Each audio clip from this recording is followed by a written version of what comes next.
evening, wrestling fans, and welcome to the Wrestle Talk Podcast. For the next 2 hours, we will bring you the latest pro wrestling news, in-depth analysis of all your favorite promotions from across the globe, and much, much more. We will also bring you exclusive interviews with the greatest professional wrestling personalities on the local, national, and international levels. If you want to follow the Wrestle Talk Podcast, check us out online at www.wrestletalkpodcast.com. You can also follow us on Facebook, Twitter, YouTube, and Instagram. And now, it's time for the reigning, defending, undisputed leader in pro wrestling podcast, the Wrestle Talk Podcast.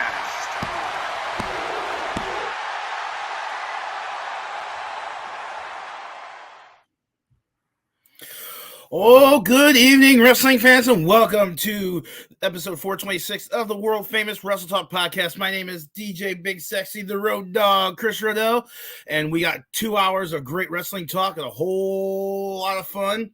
But I would be remiss if I didn't bring on right away my co-host for the evening, my brother from Kansas City, who's still celebrating his Kansas City Chiefs making the Super Bowl. Pat Mahomes. They took down that Burrowhead Stadium talk, so let's bring him on, ladies and gentlemen. Please bring on the Night Owl, Renee Martinez.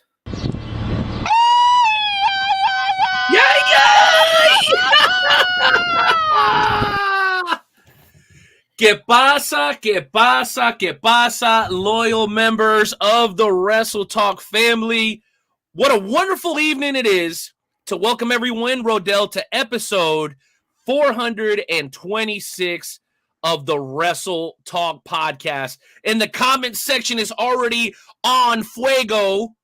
That means on fire. Chat on fire. That's right. Everybody's already commenting. Love everybody who's already popped in. Rocking the Chiefs hat, I see. Oh, yeah. Well, we're going to talk about that here in a little bit. I'm going to try not to give you a hard time right off the jump, Rodolph.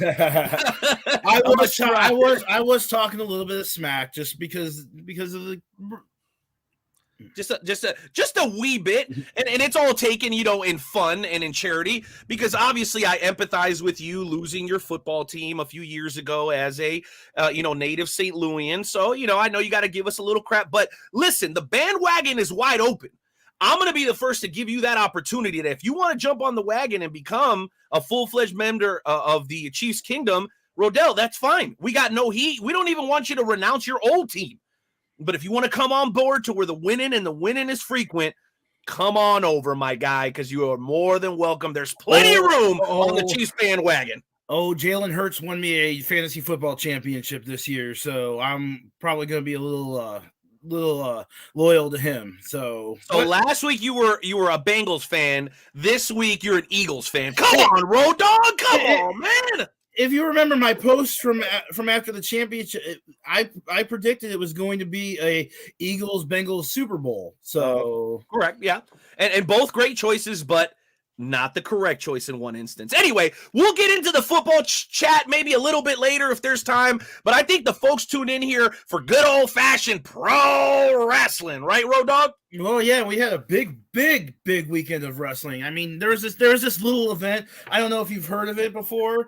It's called the Royal Rumble this past weekend. I don't know if you've ever heard of that before. You're not sure? Yeah, of course. I absolutely enjoyed the Royal Rumble. I can't wait to give you guys, our thoughts on it. More importantly, we want to hear your thoughts on it. If you guys saw the Royal Rumble and you got something to say that you want to go ahead and put out there to the world, make sure you shoot either myself or the Road Dog a direct message, or just let us know here in the comments section, okay? And we will bring you on if we feel like you've got the if you got the heat, baby. We need heat, we need passion, we need fire for anybody who wants to come But what we need is we need you to be quick, concise, and have a fire take. That's right. Bring that heat, baby. Hit that hole, as they say in football. Hit the hole. Okay.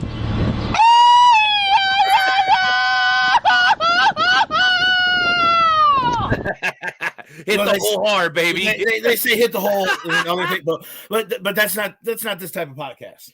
No, not at all. But though I will say, because a lot of the guests don't know, we are not a rated PG or PG-13 podcast. We are without any filters. We say what we want. We do what we want. That's why we're on.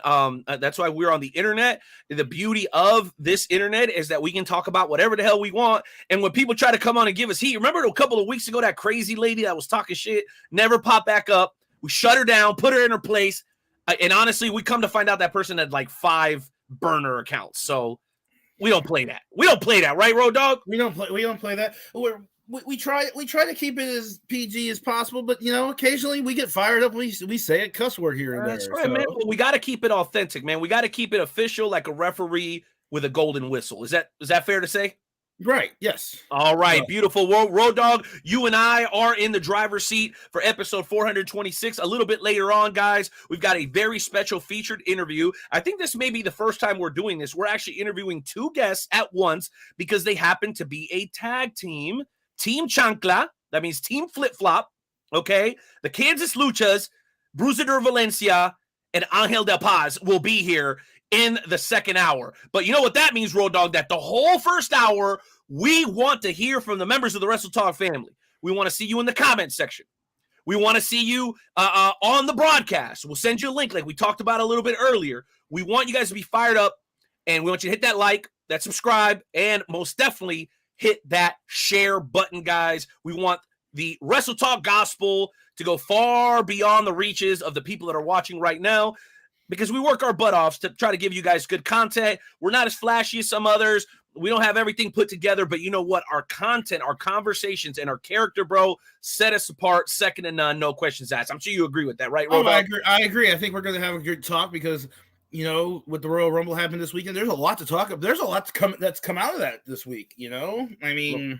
Absolutely right. And we will be getting to that in depth as we proceed into the high spot segment. But right now, Road Dog, we got a little bit of a tradition here on the WTP, and we don't start any show without paying homage. Without paying homage to the greatest country on God's green earth. So, boys in the back, you know what to do. Go ahead and cue up the sultry sounds, the godlike voice of the legendary Roseanne Barr. Boys, hit it!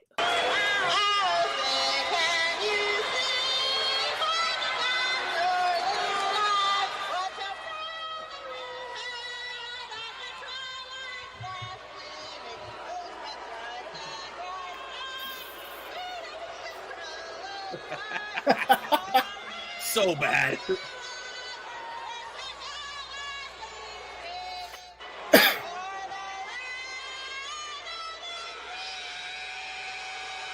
Oh.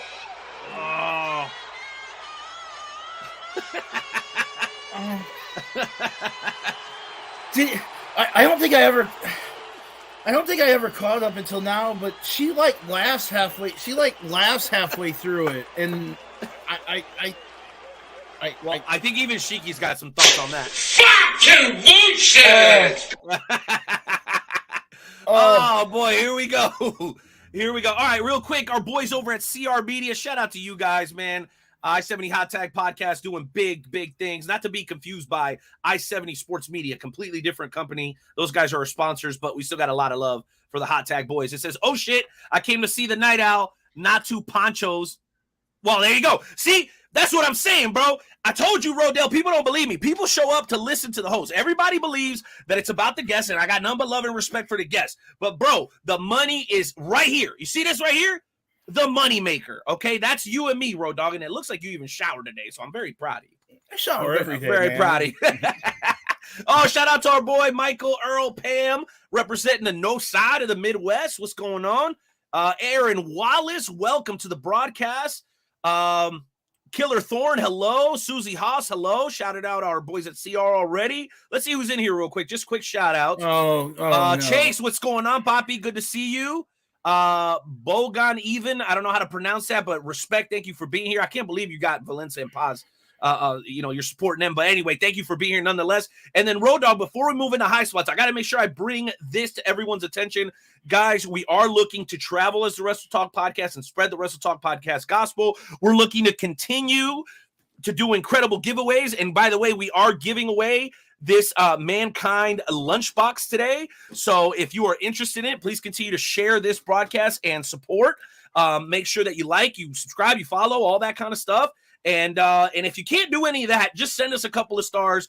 And that helps us get a little bit of revenue so that we can continue to travel and to buy awesome stuff to give away to you guys, to pay our bills, you know, the subscription, to the streaming service, and for Blog Talk Radio and everything else that we do. So again, guys, and the website as well. And you know what I'm noticing, Road Dogg? I'm gonna step away for just a second because I got like a glow thing going on. So I noticed if you would, that. yeah, I'm gonna get rid of that real quick. But if you wouldn't mind, go ahead and take us right into the high spot segment intro right after we do the sponsor spot. Road Dogg, it's all yours, my friend, and it's coming right now.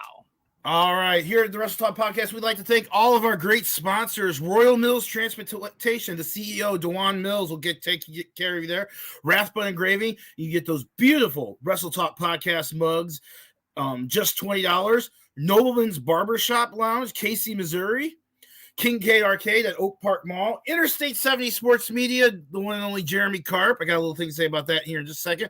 Little Popeye Designs, the Wrestle Talk Pod Tumblr, and the FWWC, the world's premier fantasy wrestling group. And I-70 Sports Media, they got a little podcast network going on. We're proud to be part of the I-70 family. But they have a new podcast, Issues with Wrestling, with Christopher Miles.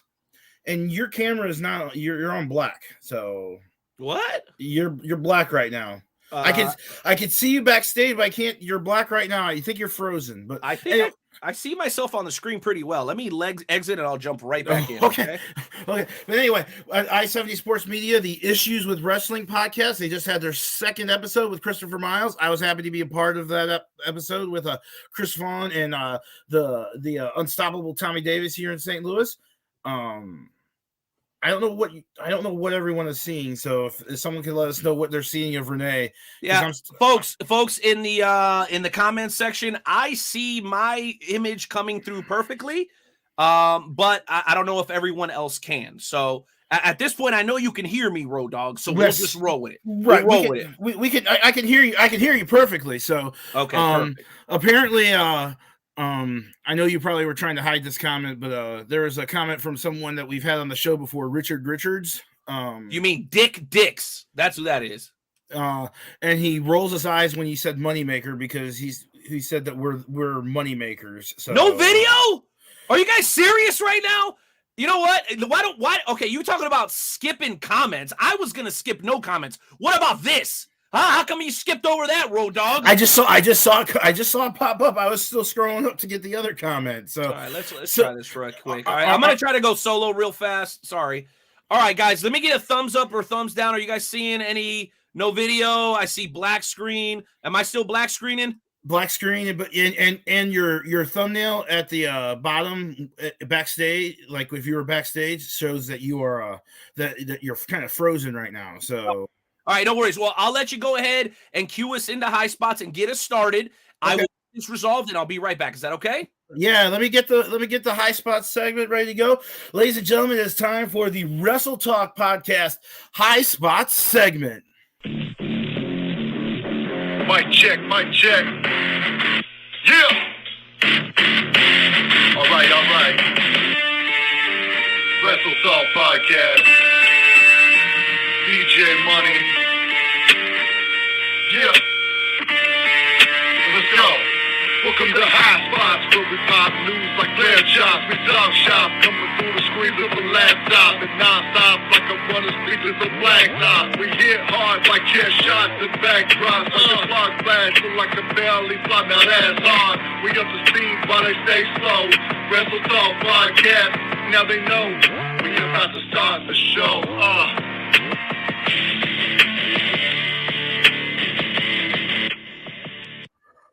Am I back? Yes, you are back. Your beautiful, Yeah! your beautiful face is back. Oh man, it's so good to see that beautiful face of yours. Checks in the mail. Checks in the mail for saying that. Cool. You're Yeah, beautiful. you're All right, there you go. oh, we're gonna talk about it at some point. So okay. And by the way, I don't know if this came across okay earlier. We are giving away a Mankind lunchbox. If you come on and you give us a hard take, and what I'm saying is bring the passion, bring something unique, bring the energy. I'm giving this away tonight, Road Dogg. I tried to give it away a couple weeks ago when people were slacking on the Mackin and slipping on their Pippin. So I need people to step their shit up and take this off because my wife's mad. She's like, Renee, you got too much bullshit laying around the house. You need to get rid of some of it. So here it is. It's still in the plastic, damn it, guys. Come on. Come on. We need some hard, strong comments and everything. Bring Just shit, bring the comments here. So what do you want to like? As Cody has said many times. Oh, that's what do y'all want to talk about? What do you want to talk about? And that's a beautiful mug. That mug, it can be yours from Rathbun Engraving, and it makes the drink taste 17.5% better. 17.5, scientifically proven. We did the science so that you don't have to. 17.5% tastier. That whatever it is that Rodell's drinking, it's not 17.5. No, definitely not better because he's not drinking it out of a Wrestle Talk podcast mug. And I know Road Dogg here before too long, he'll have his, and I need to get that and everything. And, we can actually put your name on it, right? That's pretty sweet, dude. Yeah, pretty sweet. And we can put any name that you want on there. Maybe the Empire can all buy glasses and put the Empire on. Well, I don't know. Are we sure? Because they're taking their potential clients out to Applebee's. I'm always hard and strong. Is that Josh? Who is that, bro? CR Media. Proclaim yourself. Which one of y'all is it, bro? I want to make sure I get the right guy. Right. So I got some good news, bro. I got some good news. So I have a new randomizer. Okay, because the other randomizer, it took like about as long as it took to go from New York to California back in the early 1800s. It's Chase. Okay, awesome. All right, so it took that long for our randomizer. So you want to hear it real quick, Rodo? You want to hear the randomizer? Does it still sound like the Pressure Luck music? No, it does not. I actually jacked this. It's non-copyrighted. It's very similar to something that you would hear in Super Mario Smash Brothers. If you've ever played Super Mario Smash Brothers, you probably will recognize this sound. Let's go ahead and hear it.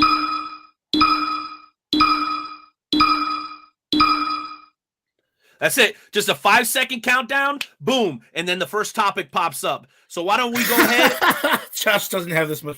I don't. Well,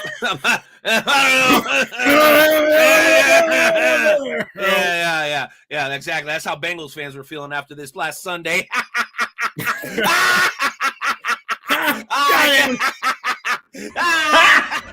Got him! Got him!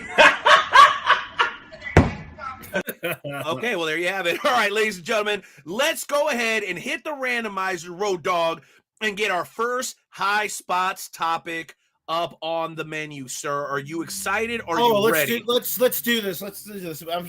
I've seen all the questions that we put in the chat. So all right, let's do it. Let's hit the randomizer and pick us a topic. That's not it, guys. Is that our new randomizer? Is that what that is? Okay. God damn it! Live radio. I hate this shit. Intern Timmy, what are you doing back there? It worked perfectly a second ago, and now I'm hitting it. I'm getting the wrong drop. Oh my god. Okay. Anyway, let's go ahead and go with the first one. A little bit of a softball here. Then we'll get into the more serious stuff. Again, extended high spots. If your stinking asses want to come on the show, let us know. We'll send you the link. Come on. Bring that shit. Win a lunchbox. Come on. It's a win-win. It's a win-win-win. All right. Question number 1. Road Dogg, okay. You presented this to the Wrestle Talk podcast committee. Mm-hmm. It has been posted. So let's go ahead and jump on this question first. One of the few surprises at this past week Royal Rumble 2023 was the return of the legend himself, Pat McAfee. Were you excited about it or no? Let's go, man. I I've been a fan of Pat McAfee since he went to the SmackDown team. You know, he does okay in the ring because he's naturally athletic. I mean, he's way more athletic than either one of us. Hey, speak for yourself. No, I'm just playing. But man, him and Michael Cole have some kind of a chemistry. I don't know what it is.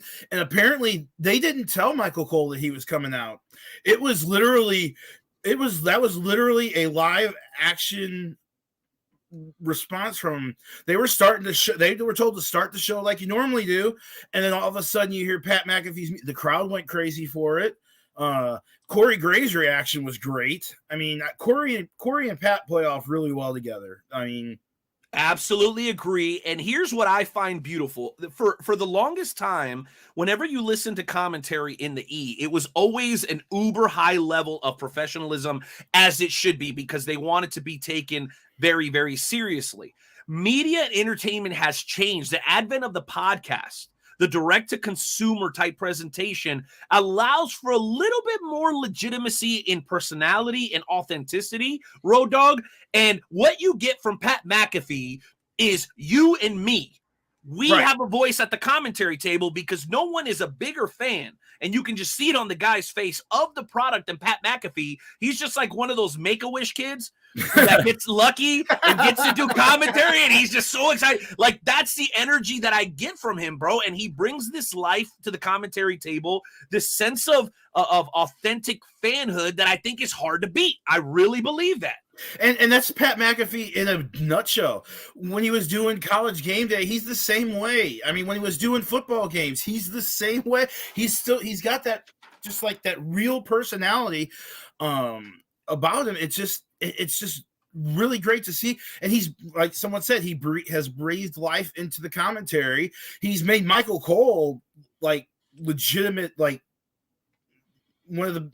I mean, Michael Cole is going to be one of the best announcers. Michael Cole's a legend, bro. But apparently, as long as he's not telling me to buy something for $9.99, I'm usually pretty cool with Michael Cole. But that whole WWE Network thing, the $9.99, bro, I was getting ready to like either shoot him or shoot myself. I couldn't figure out what I wanted. I figured shooting myself would be quicker. But did you hear that they were? I can't. Oh, who is he? It was Seth. It was during Seth Rollins' entrance. He was like, yeah, he's now Seth freaking Rollins, and they were talking about it. He's like, yeah, I've been following the everything that's been happening on the Peacock. I love it. And the funny thing is me and Christopher Miles and HD Daniels and all them, we have a wrestling group chat that we talk about. I'm like, did I just hear him say, because that's what we call it, Peacock, is like we call it the cock. You know, we're gonna watch the show on the cock. And I'm like, did he just say that? Did he really just say that? I got a feeling some of you guys have been watching the show on the cock for much, much longer than Peacock's been around. But that's just me. Oh, dick jokes are the best. Oh, who would believe that other than the guy that named himself Dick Dicks? Dick Dicks. Actually, wouldn't his parents have named him that? Why does his parents hate him? What are we, like 12 years old? Well, I guess I asked Richards this once before I was forced to step away from XWE, and we'll get into that a little bit later. But he says, Night Owl. Well, and he doesn't call me that, but I can't repeat what he calls me because even that's too far for the Wrestle Talk podcast. He called me a pinche pendejo, and I'm still not happy about it. My point is, he says, when you're rich, it doesn't matter what your name is. And, you know, the Empire, Dick, you know, they got the money, man. Ray Leon. Hey, listen, we're not going to make this whole show about them. Quick comment here from our boy Alex. Cayman versus Blake Steele, MMWA Championship at South Broadway next month, though. You already know. I know 2 weeks. 2 weeks. Well, next month. Yeah, well, that's coming right up. Tomorrow's next month. So, yeah, right around the corner, y'all. All right, real quick on the comments here. 3 dicks, not just 2. Oh, my God, WWE on Peacock absolutely sucks. I think the presentation is good because Peacock is a good app. I just don't think WWE has poured as much into it as they did the WWE Network. Empire's a joke, and CR Media knows a lot. Oh, wow, okay. All right, so now the two hosts of the I-70 Hot Tag are going at each other on the Wrestle Talk podcast. Hey, boys, keep it coming. We like the heat. And you guys know on this show, we don't give a shit. We'll talk about whatever. We don't give a damn, right, Road Dogg? Are we gonna give them a ring to get in and settle their score? The I-70. I don't know. They're about as good in shape as you and me are. So I don't know if that's gonna go down. We're all old. We all got kids and shit, bro. We don't need that kind of. We don't need those kind of problems. All right, are you ready for the next topic, Road Dogg?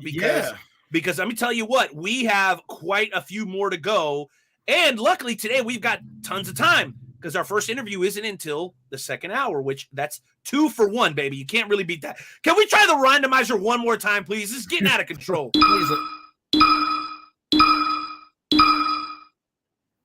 I get a feeling somebody set me up. I genuinely feel, well, maybe the Godim. Hold on. There's 2 Godims? Come on, man. All right, next topic. Enough of this. I'm very upset right now. I thought this shit was going to work. Okay, up next. Question everybody's been asking. On the Wrestle Talk scale of 1 to 5 super kicks, 1 being the worst, 5 being the best, how would you, Road Dogg, rate the Royal Rumble overall? Overall, I would probably say 3 3/4, maybe. I enjoyed the men's Royal Rumble. I thought that was really good. I kind of wish Cody would have came in a little bit sooner, but apparently there's a rumor going around that he didn't get cleared until the day before, so they didn't know how much he could actually physically. You believe that? I don't believe. No, because they wouldn't have been building it up right that way. You know what I'm saying? If he wasn't cleared to come back, and also the coming in at number 30, that's kind of getting kind of old and stuff like that. But I enjoyed that. I don't want to talk about LA Knight and Bray Wyatt. Okay, hold on. All right, we'll get to that. I want to ask you about this. What do you think? All right, because tonight's episode is called Royal Fumble. Okay. And I think the reason that it's called as for 2 reasons, because of the incredible wrestling and football that happened this weekend. But there were a couple of things in the Royal Rumble that I believe they completely fumbled. And one of those is Rey freaking Mysterio. How are you just going to take him out of the Rumble? And I figured that they would at least show, oh, he got beat up in the back. Bro, they didn't show shit. They didn't give us nothing, no confirmation of what happened with Rey Mysterio. And you know what was great? That last night No, they didn't clear it up last night. They haven't done shit. They haven't told us nothing. Rey Mysterio could be dead for all we know, and nobody seems to give a shit. I don't know. Dude, the shit was insane. The report was he was injured on Friday SmackDown, so they took him out of the Rumble.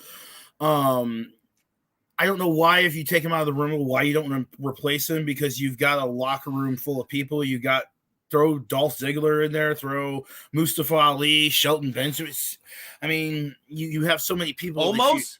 Was he in it? I don't think he was in the Rumble. No, he wasn't in the Rumble. So you get Strowman, who's done little to nothing since coming back, but no Omos, who you have a manager with kind of halfway, because it sounds like MVP still in love with Lashley. That's a whole nother story. But not to put Omos in there, I don't understand it.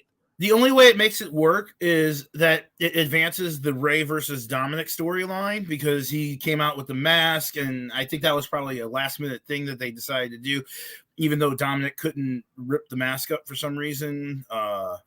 It just so took him like 8 tries. I really think we're heading to Rey versus Dominic at WrestleMania. I don't know how excited I am about that. That's going to be on the pre-show. Because Dominic is okay. He needed to start out a little bit, and he needed some NXT seasoning. He didn't need to come straight, or if he came straight, he needed to go back for a little while. You know what I mean? I'm a little confused as to why they decided to do that. And with him. I don't get it. And this whole I served hard time. That's probably the only thing he's doing right now. Come on, Road Dogg. It's funny. It is funny. It is kind of funny.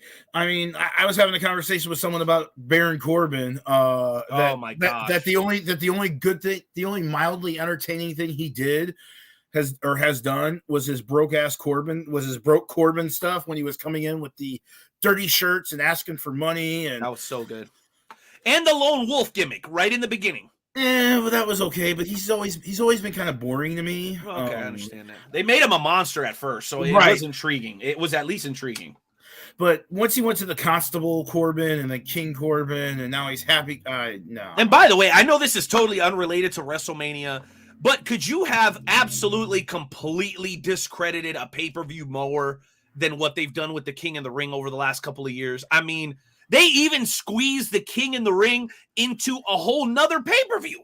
That used to be like its own thing, bro. Right. Yes. I always liked the King of the Ring. Austin would have never happened. Right. Austin would have never happened if it wasn't for the King of the Ring. And listen, I hate to agree with somebody that I never agree with, but man, if you wanted to give me a highlight of the Royal Rumble, for me, number one, it was Gunther, baby. They made a beast. They made Gunther a star on Saturday night. They made him an absolute star, and his little interaction with Brock Lesnar gives me hope for the future. They're talking possibly an Elimination Chamber to have that, because they're probably gonna do Brock and Bobby at Mania, but you could have it work that, you know, Gunther and Brock for the Intercontinental title, and Bobby costs Brock the match, and, you know, maybe lead probably into something with Gunther and Sheamus, or Gunther and Sheamus. They kicked the shit out of each other for about 2 minutes in that match. Yeah, there's some boys in there. Him, McIntyre, Gunther, Sheamus, all those boys are just absolutely disgusting. And can we just talk? The days of the Kofi Kingston save spot, 2 years in a row, it's been ruined. So, all right, so hold on.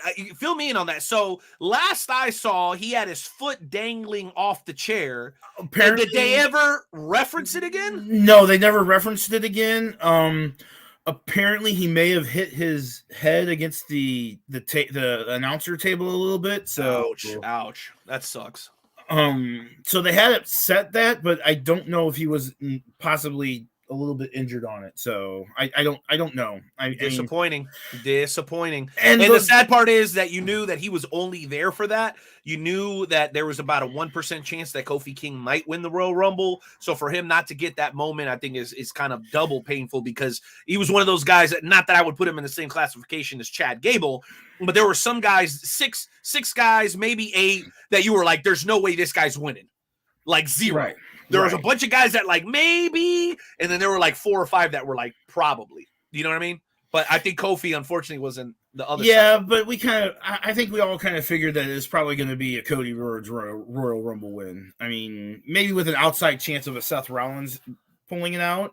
But it looks like we're going to probably get Seth Rollins and Logan Paul at Mania. Yeah, he was asked about it last night, and he didn't answer. Seth Rollins, not one usually short for words, Road Dogg. He just walked off. And that Logan Paul Ricochet, that them meeting mid-ring, that was kind of cool. And I don't know how Not Ring of Honor. That was a Lucha Underground spot. Initially, Johnny Mundo, John Morrison, and Ricochet did that same spot, at least from what I can remember, in Lucha Underground. Okay, yeah, I don't know. Logan Paul was talking about it on his one. I guess he has a podcast or something that he did, and they were talking about that spot. He's like, "Yeah, I was approached with this moment, and I'm like, you have to springboard and jump as far as you can, and you're going to meet Ricochet in the middle of the ring in the air." He's like, "I don't know." Logan Paul has no absolute reason to be as good as he is with less than 10 matches in. I don't even think I think he's Royal Rumble's probably number 3, 4, maybe? No, 4, yeah. 3 or 4. Very, very new. But been in the business 10 plus years. That boy's been working, buddy. You know what I mean? He's been in the game for a long time. So it's definitely his, early on in the spotlight, but he's been having big matches for a long time. You know what I mean? Right. I don't know. I mean, he just has no business being that good that quickly. Of course, we also did kind of say that about Ronda Rousey when she started, and we know where she's kind of headed. So, okay, a quick comment here about Logan Paul from our boy Chase. It says, "I love what Logan Paul is doing in WWE, but I don't see him losing at Mania if he faces Seth. I don't like the idea of Seth taking a loss. Yeah, but I don't think Seth would be hurt by a loss, though. No, I don't think so. There are certain people that don't get hurt by losses. Seth is one of those people because he took 3 straight losses to Cody Rhodes when Cody Rhodes came back. As a wrestling purist, though, do you like it? Because as a wrestling purist, I don't like it. No, but from entertainment value and knowing that WWE is a business at the end of the day, I mean, I get it. And Seth will be the guy that will do everything he can to put it over. So, I mean, that's just me. I mean, everyone has their opinions, but the men's Royal Rumble was good. The women's Royal Rumble was okay.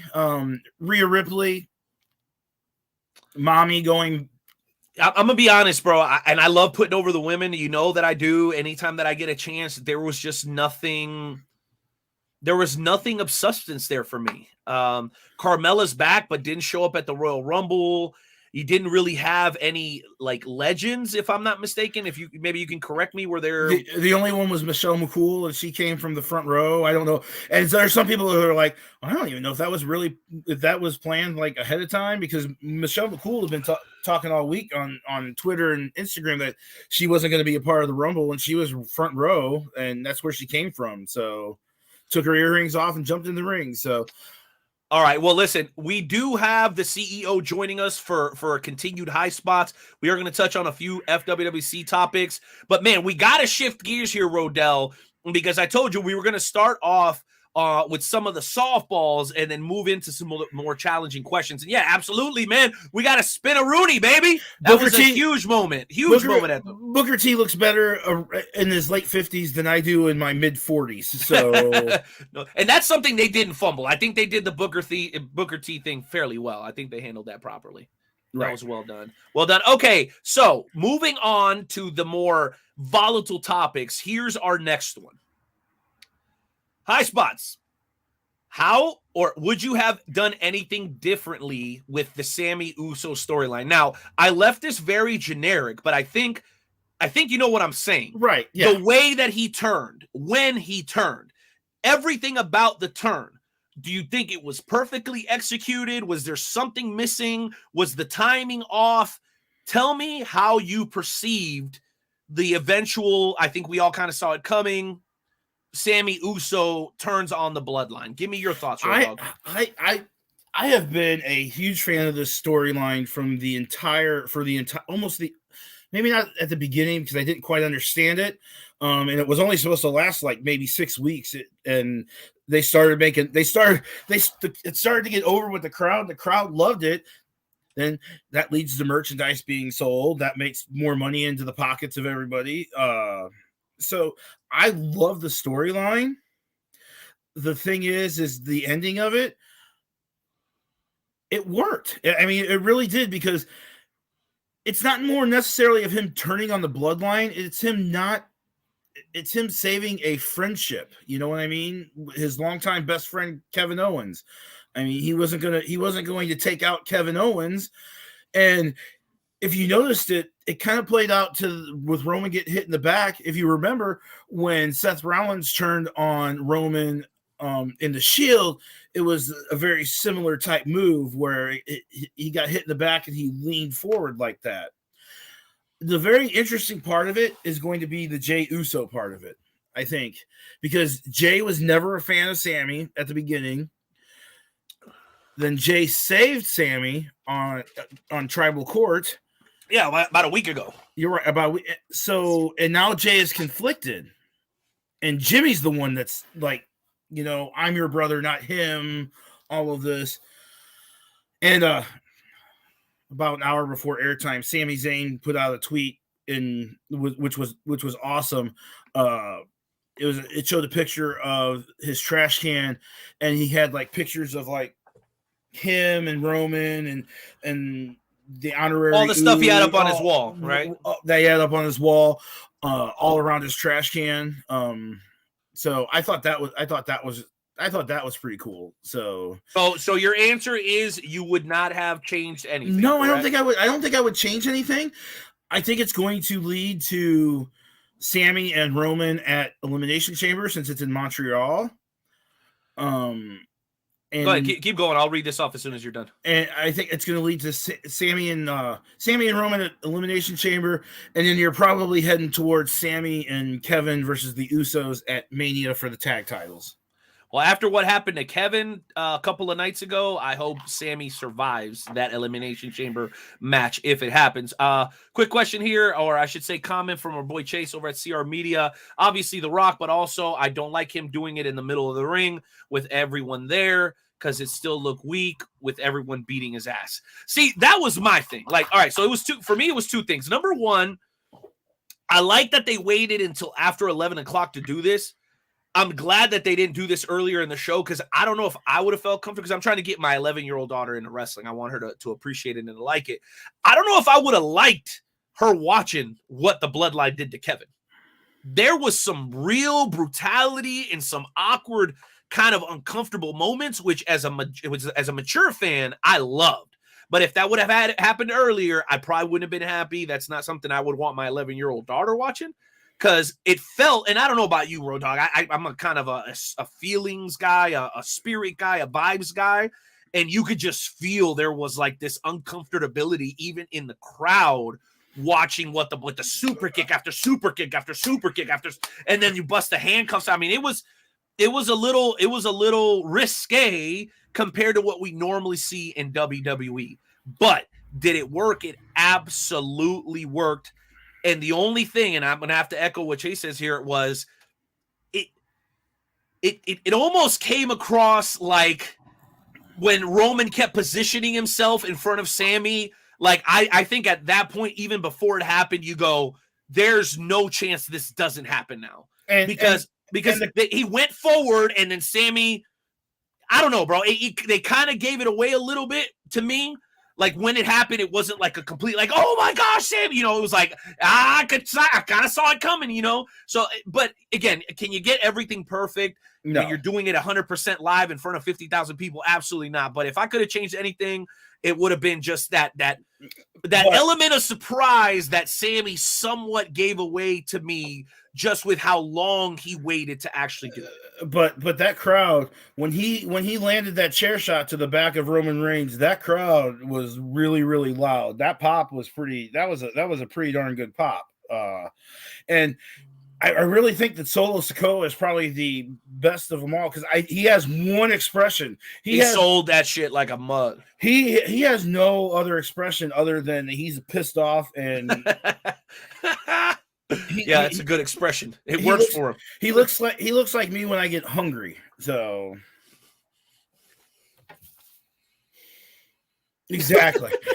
No, that's me waiting for my Pop-Tart to come out of the toaster, or waiting for something to cook in the microwave whenever. Yeah, for real. Whatever. Just looking inside there, like, come on, man. I know it's ready. But all right. No, well, I think Royal Rumble. I think it's good. I think it's going to set up for a pretty good WrestleMania, and I do like the WrestleMania in 2 nights because 7 hours in one day is hard to do. 3.5, 2 days or spread over 2 days isn't as bad. 7, 8, 9. Yeah, we definitely went over 4 hours on Saturday, right? Am I wrong? I believe they went 4 hours and something, and that's because they had 30 minutes of it with that stupid Hardy concert. So, well, I like the song. Maybe not the right time to bring that out. Personally. If you do it early in the start the show with it, right? Because it's the theme song of the theme song on the fucking pay-per-view. Yeah, and I definitely feel like they rushed through the Bianca and Alexa match, and that felt very unimportant. And I think they cut down time from the Pitch Black match too, because they did. And you can't do that because I don't know if the Royal Rumble went long. I don't know. I mean, who knows? But hey, that's the beauty of pay-per-view, right? You're not within like the Monday, Friday time constraints, so you have a little bit more freedom. And honestly, man, I was having such a good time. I freaking enjoyed it. Like I really, really. I guess we're not the only ones that don't like the live concerts at shows. So we're not the only ones, brother. Well, guess what, man? We're actually on time today. We're on time. Let's go. Because guess what, guys? We're going to continue this conversation. We've got multiple more high spots topics to get to. We're going to actually keep talking about some of these topics and add a few more. But We're going to do them once the CEO gets his camera set up and looking proper. We want to have him in his full glory because he was a tremendous host this weekend for the FWWC Royal Rumble, something that was stupendous. We'll talk a little bit about that, but generally speaking, man, we just want to talk about how big Royal Rumble weekend was. Is he going to be an obnoxious Chiefs fan too? Yes. Mm-hmm. Yep, absolutely. Ladies and gentlemen, welcome back to the show. The head administrator, the creator of the world's premier fantasy wrestling promotion. Ladies and gentlemen, he is the CEO, Dewan Mills. Hit it, boys.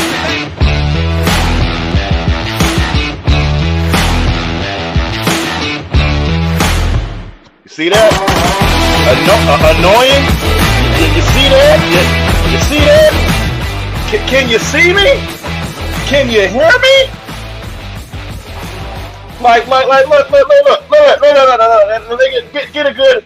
Hold on. Let me do. I got you. Look, look, you're good. Rise up and rise down, and rise up and rise down, and rise up one more time and rise down, cause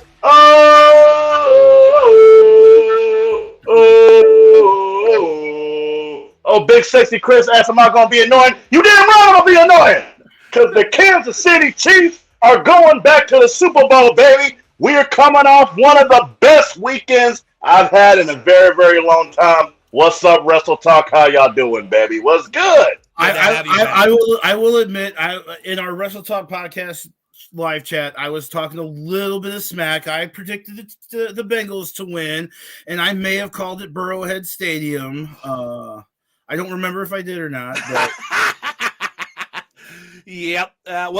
Dickie there seems to agree with you. Much love for the FWWC. We'll get into that in just a moment. But, Dewan, you showed up just in time for two things. Number one, to hear my randomizer fail.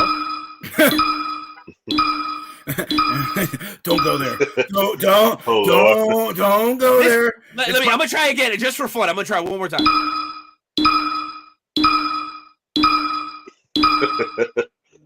I thought that was a Royal Rumble countdown. No. That's actually from Smash Bros. That sound.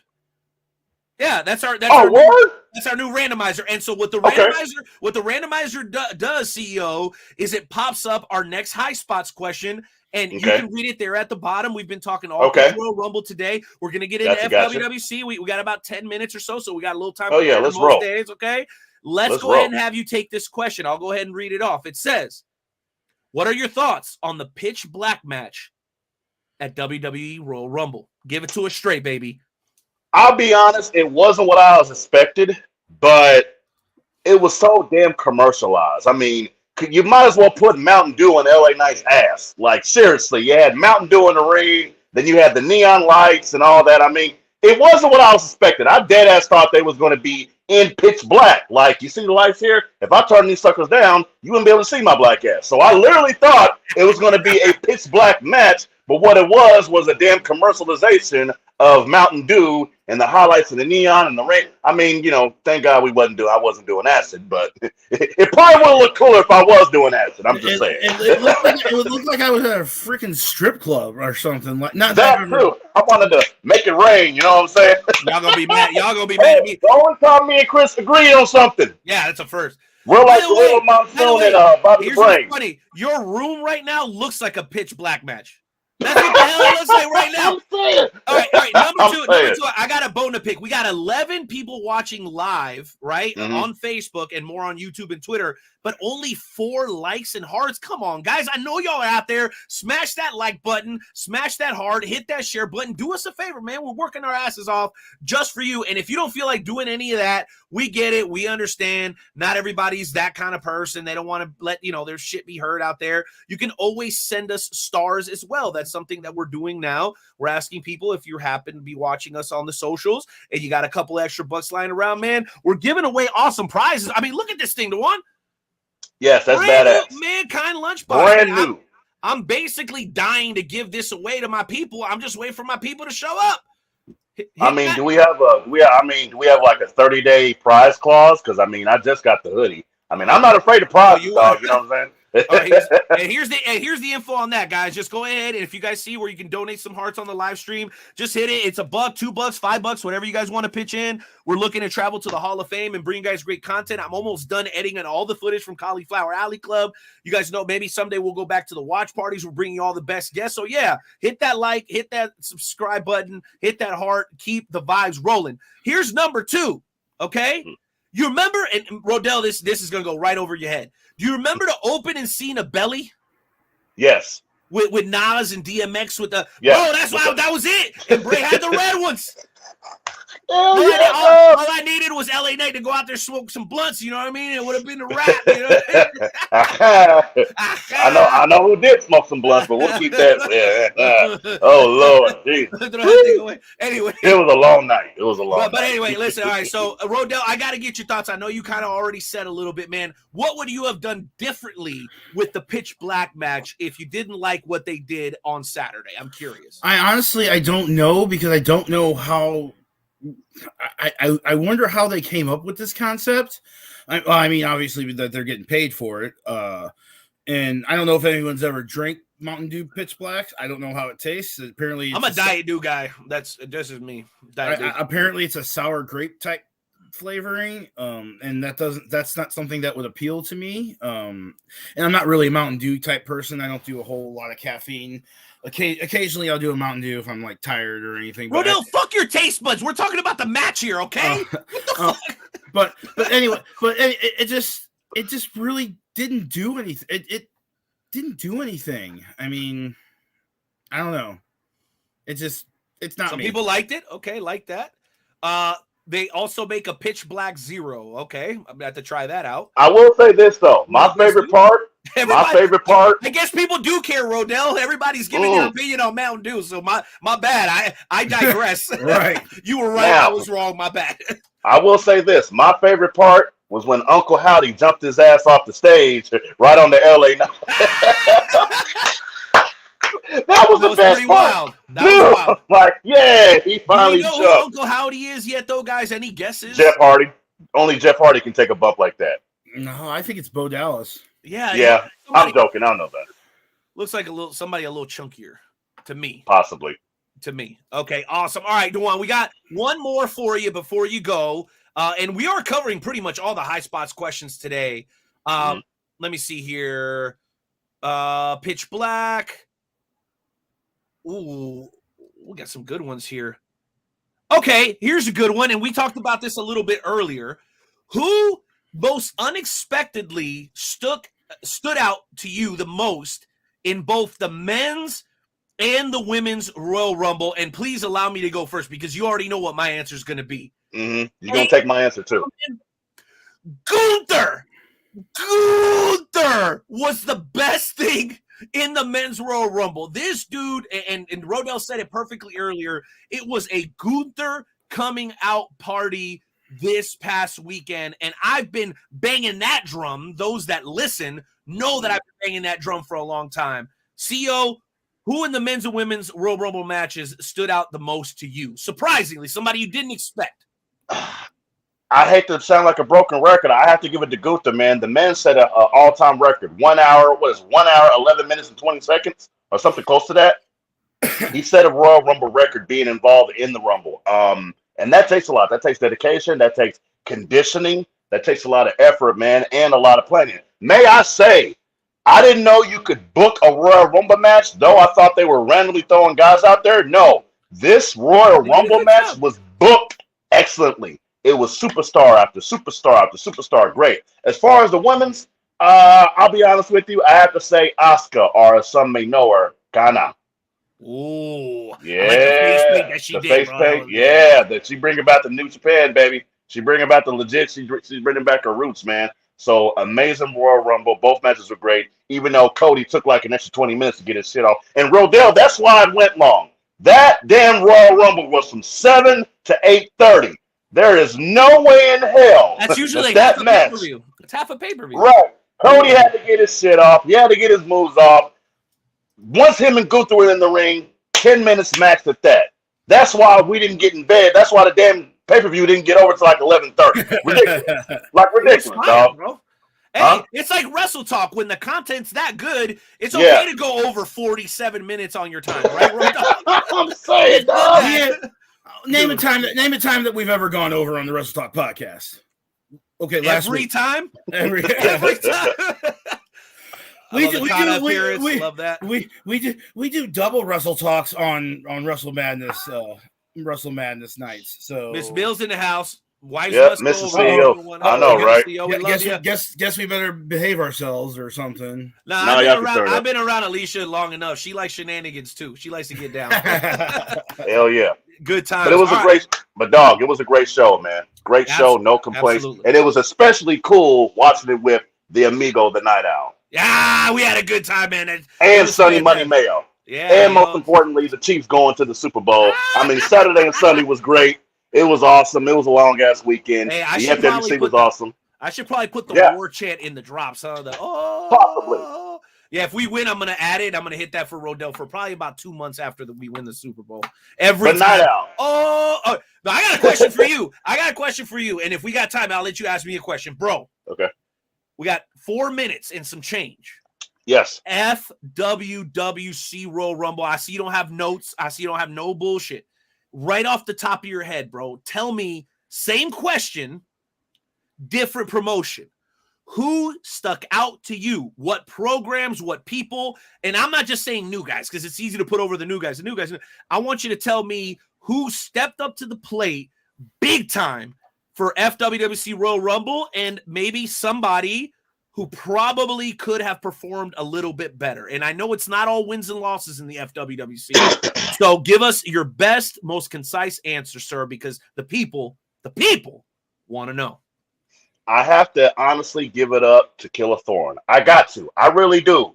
I mean, the guy has shown up to every show, every podcast, every interview, every role play.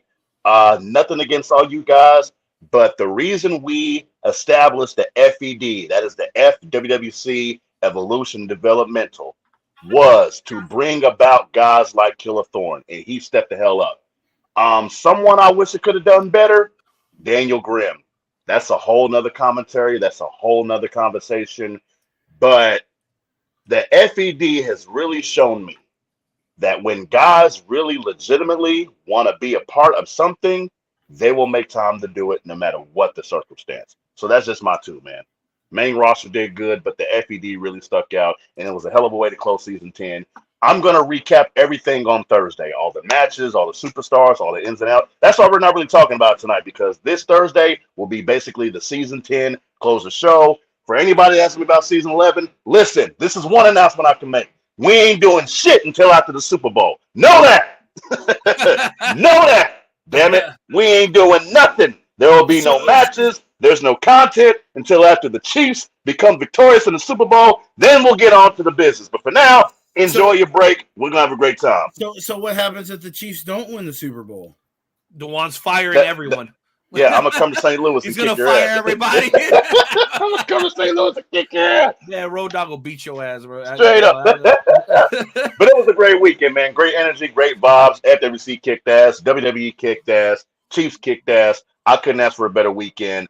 So next weekend, Super Bowl is going to be great. This Thursday, FWC tonight, season 10 wrap up. I'm going to get on there, talk my shit, bring all the superstars on, and then we just going to plan for season 11, baby. We're going to get it cracking. We're going to keep it moving.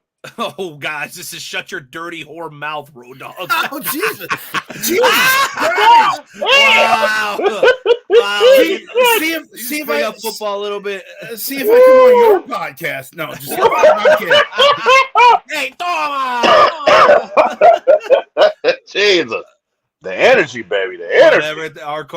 Yeah, so real quick, I just want to add my 2 cents. DeJuan, I want to give kudos to where I think people expected there be some I want to give some kudos to where people expected there to be some turbulence. So shout out to 2 of our very, very, very top superstars in the FWWC, Hardcore Sis, a.k.a. Susie Haas, and our FWWC champion, Marcus Mayhem. I know that programs sometimes, see Brett versus Sean. Mm-hmm. The relationships aren't always there in the background, but when you can put that shit to the side for a little bit and focus at the task at hand, good things happen. And I think we got that from them. And then I also want to give huge kudos to Hardcore Hoss and Oni. A lot on the line in their match for control or for administrative duties of FED. Congratulations to Hardcore Hoss, also a host here of the Wrestle Talk podcast.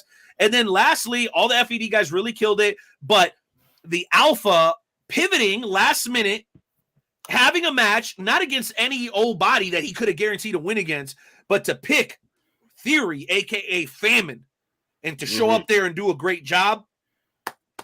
Very good. Honestly, bro, we'll cover it all. We're going to put everybody over on Thursday. That's at WrestleTalkPodcast.com. It'll be streaming live on the website. For those that don't know, run over to WrestleTalkPodcast.com, guys. Anytime that we air, you can go straight to the website, and it's playing right there. It's embedded on the website now. We are stepping our goddamn game up. Can we make some noise for that? Can we make some noise for that? You get to hear my voice on the streaming, baby.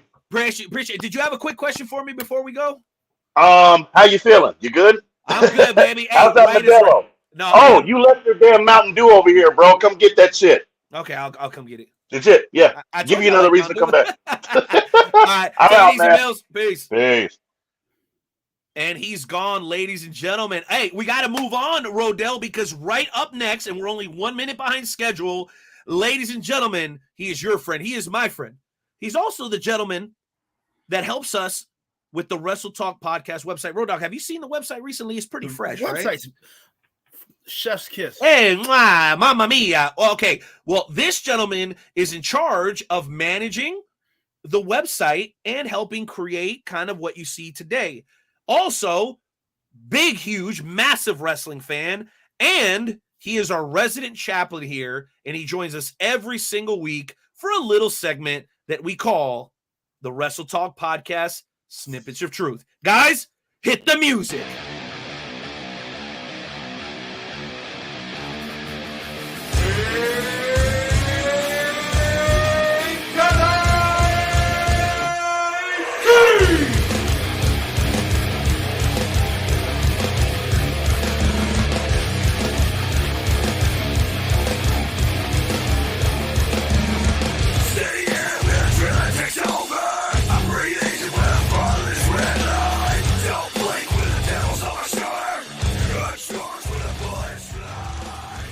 Big Daddy P!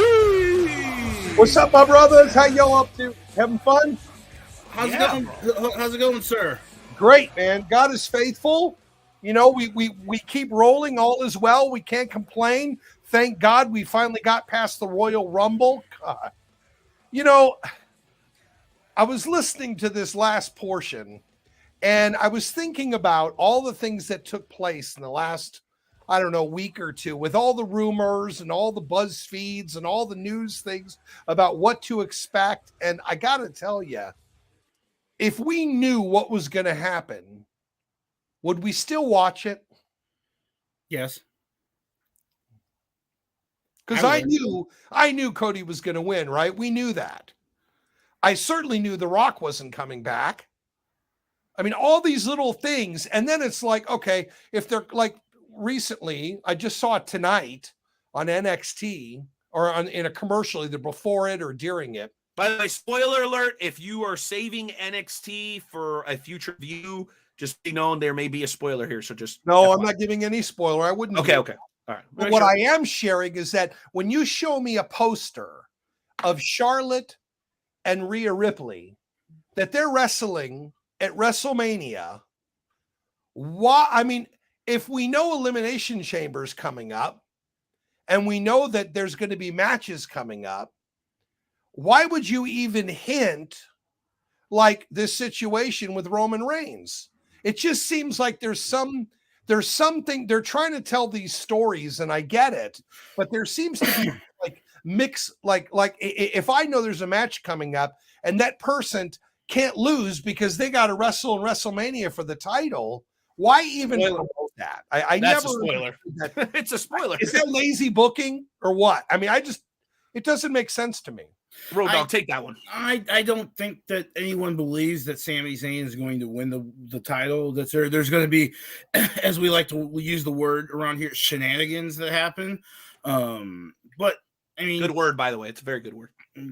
I mean, and I don't know. Maybe you could, the whole Cody and Roman thing, maybe have the title only be for one of the titles, and maybe Sami only goes after one of the titles in the elimination check, because I think they want to split them eventually. They need to split them. They need to split that. They need to split the tag titles because each show needs a champion. But that's what I was referring to, because the fact that Jay did what Jay did, I could see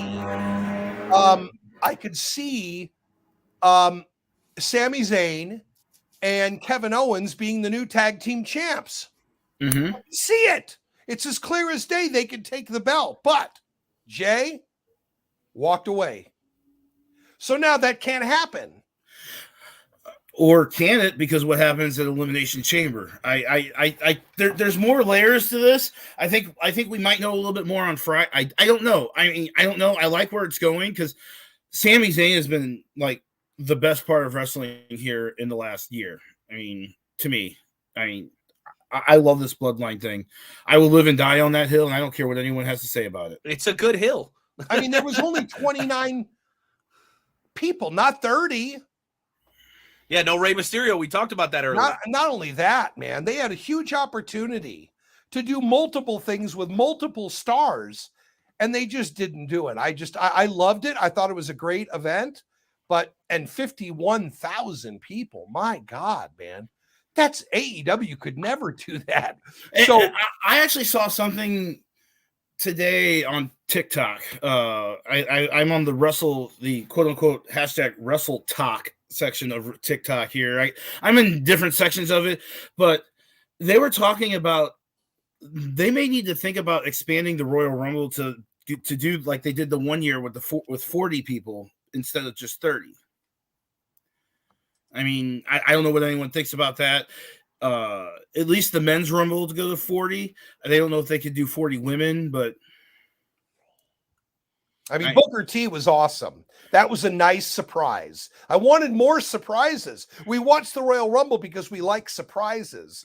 And I just thought that they could have done a better job. But, being a sideline guy, right. And Booker T looks really good in his for being in his late 50s. Sure. My God, man is. And I would say, just to the suggestion of going to 40, like I liked the number at 30 because it forces them to put some of probably their more legitimate talent on the main stage. And listen, I love Tozawa as much as the next guy, but I don't need Tozawa in my Royal Rumble. Oh, I would. That's who they would need to put it. Guys of that caliber is who they would need to put in order to get to 40, if they weren't trying to pay a bunch of guys to come in, name guys, legends. That's what they were trying to avoid. That's why you didn't see all the big comebacks, because they got to pay buku bucks to get OGs to show up and do something like that. The suggestion was to do 30 to 32 regular WWE talent, maybe throw in a couple of NXT talents, and then backfill with legends and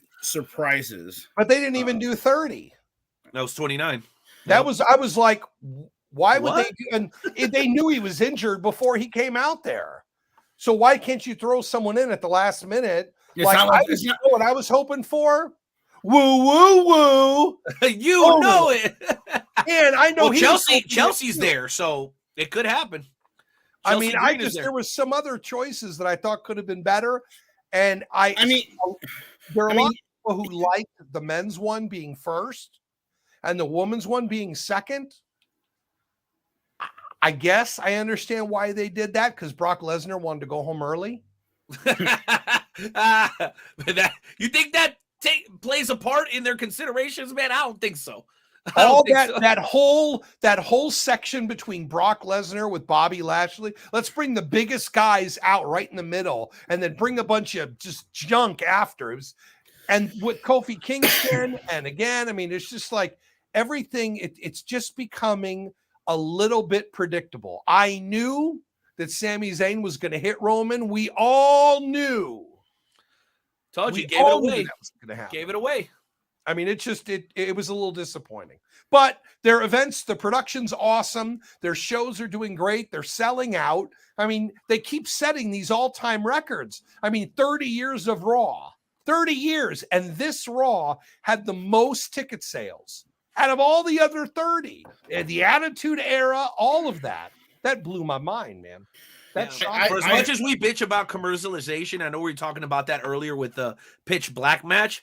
It works, Road Dogg. I mean, that was awesome. Yeah, I mean, man, when those when I saw Bray Wyatt, I was like, that's freaking brilliant, man. That's a great idea. And speaking of breaking records, Variety has a article. Variety and Forbes actually both have an article that their net record Royal Rumble 2023 nets record-breaking gate for the WWE at $7.7 million. Now, I want to know, as far as Wrestle Talk is concerned, what do you guys think? I know this is your show and you're interviewing me, but I want to interview you on just one topic. Uh-oh. What do you think The Undertaker whispered to Bray Wyatt? Road Dogg? I think he said something is like, you're the next dead man, or you're the next I don't know. I mean, I honestly, I don't know. I can't read lips for crap. So I think, I'm not so sure he whispered anything into his ear, to be honest, but I think what they were trying to communicate in that moment was a passing of the baton type moment. So something along the lines of, all right, kid, carry the torch, or hey, I'm leaving it to you now. Or, hey, if you need me, I'm here, kid. Or something like that. Something like, like the relationship we have, Big Daddy P, big bro, young bro, like, yeah, passing information down. Hey, you got this. You're ready. Step up to the plate. It's your time. Something along those lines. Are you a professional lip reader? Because I'm curious. If you know what he actually said, you need to tell us all. Well, first of all, I don't know exactly, but I can tell you what I think he said. You ready? Bray, I don't even think this is going to help you. You got to relax, Big Daddy P. No, hey, there's a better answer than that one. And I think or LA Knight, man. Hey, wait a minute. If I could give this lunchbox away to a host, I would give it away to the host that posted this comment. Are you guys ready? Undertaker bends over, whispers in Bray Wyatt's ear. You know what he says? Gunther. Yeah, right.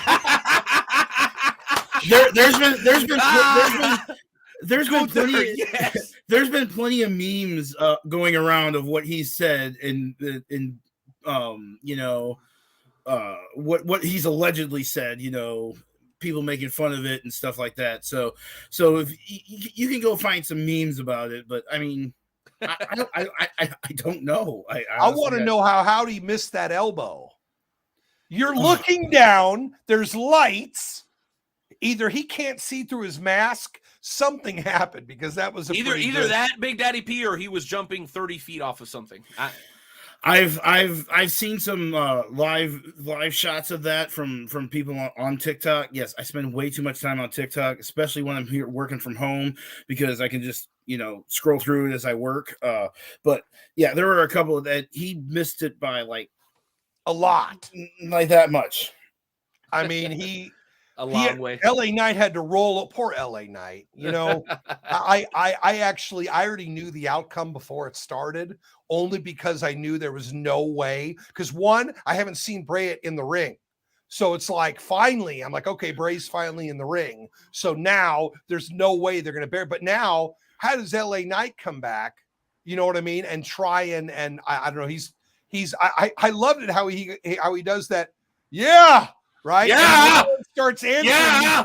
He gets them to answer. He's been waiting 3 weeks to get them to answer. He finally does, and he says, "Shut up! Don't repeat after me." Don't squat. Yes, that's how you get heat, baby. That's how you get heat. Did he do the same thing as Eli Drake in Impact? But I didn't know he was the heel. He is the heel. He is the heel. Yeah. Bray's the face. Yeah, big time. Yeah. Anyway. Okay. Listen. I'm not sold on that. But I understand what you're saying. The guy looks like he worships the devil, and he's the good guy. No. Yeah. Again, it's a little weird. Well, and listen, LA Knight is not Stone Cold. I'm sorry, he's not. but he's got the mic skill. He's trying. Yeah, he's got them He's got for the sure. mic skill. Yeah. He could be a good mid card. He could be the Intercontinental or U.S. champion. I don't think he'll ever hold a world title. I mean, I don't think Sami Zayn's ever going to hold a world title. And remember, some of these guys that we talk about are all a little older. Sammy, Kevin, LA Knight, they're all at mid-30s and higher. That's why Vince made him a manager. He didn't think he could go in the ring because he was older. And he can go in the ring though. He can. I seen him do it in NXT. I seen him do it. Well, go ahead, Big Daddy P. No, I'm stuck also on this Jey Uso thing because I was convinced. Ask Mrs. Hartman. I said it's going to be Sammy and it's going to be Kevin Owens and they're going to take the belts from the Usos. But then all of a sudden, but they got me because then all of a sudden Jay, I was like, wait a second. Okay, but that's been tumultuous for a long time with Jay.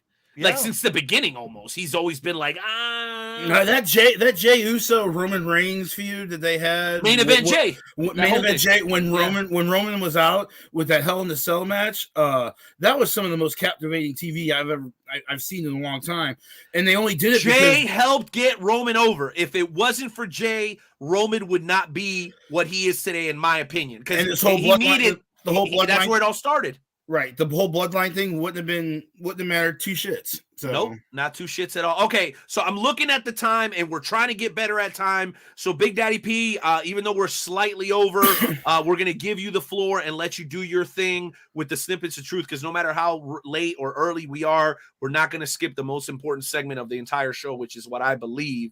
With snippets, I put a post up earlier. I wasn't able to go back and check to see if we had any prayer requests, but that doesn't matter because God hears them whether they're spoken or unspoken. So on that note, we'll give you the floor for about 2 minutes, Big Daddy P, and let you do your thing, man. Thank you so much. Go ahead. Well, being that this is episode 426, right? I had to look up Ephesians 4:26 because the way you put it in the description, it says EP 4:26. So I had to look up Ephesians 4:26 and I wanted to see what it said. And what's fascinating about it is it actually has to do with something that we're all really dealing with right now. And Ephesians 4:26 says, be angry and yet do not sin. Don't let the sun go down on your anger.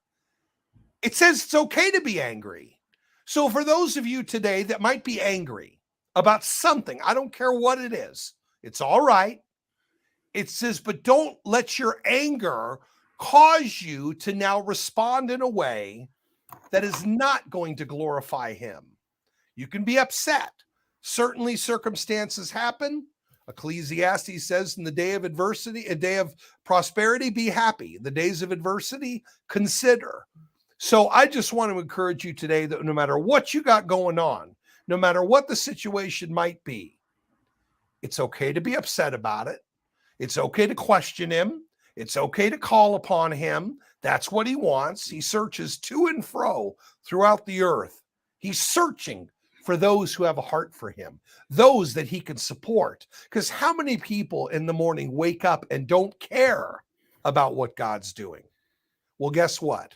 For those of you that do care, that's who he's looking at. So don't ever think you're alone. Don't ever think God goes on vacation, because he doesn't. Matter of fact, he knew you were before you were born. He knows every step that you take. So where you are right now is exactly where he wants you to be. Otherwise, you'd be somewhere else. That is my snippet of truth, my friend. You're muted. You're muted, Renee. Renee, you're muted. Gotta love technology. Thank you. Hey, Big Daddy P, all I can say is thank you, because I know we all have those mornings. We all have those days where we don't know if he's there. You know what I'm saying? But you are a steady reminder. You are a steady reminder that all it takes is just a little bit of faith, man. Just a little bit, a mustard seed of faith. But also understand too, in the book of Job, when you read about Job, he did not praise God and thank God at the end of it. It was during he was going through the hardest time. Every step of the way, damn it. That he was able to praise him. And what a lot of you don't know, and I have not shared this publicly, and I'm sharing it because I don't want you to think that we've got it all together. Because my wife, who's self-employed, makes about $4,000 a month. She's been out for 2.5 months. Where's that money coming from? It hasn't. And my business hasn't made up for it. It's been really rough for us. But I'm reminded that it's in these difficult times. It's easy to praise him when things are good. It's when things are not good, can you still praise him? And I want to encourage you today to just continue to trust him. All he wants you to do is trust him. If you have a situation with an electric bill, have you asked him? If you have a situation regarding health, have you asked him? Please continue to trust him. If there's anything about this Wrestle Talk podcast that I always want to get over every week, he's worthy to be praised. He's worthy to be trusted. And he's waiting to hear from you today.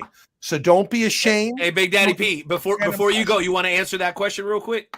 Which one? The one up on the screen there. This is a wrestling podcast. Yeah, I wrestle with God every day. He created wrestling. He's the creator of pro wrestling. That's right. Nothing has been the ultimate booker. Nothing has been created. That's not a part of what he did. He creates all things, including pro wrestling. So yes, right. This is a wrestling podcast, but in the midst of a wrestling podcast, you need divine intervention because so much time, there's so much junk. The things that you talk about today, the things that come out of your mouth, do they glorify God?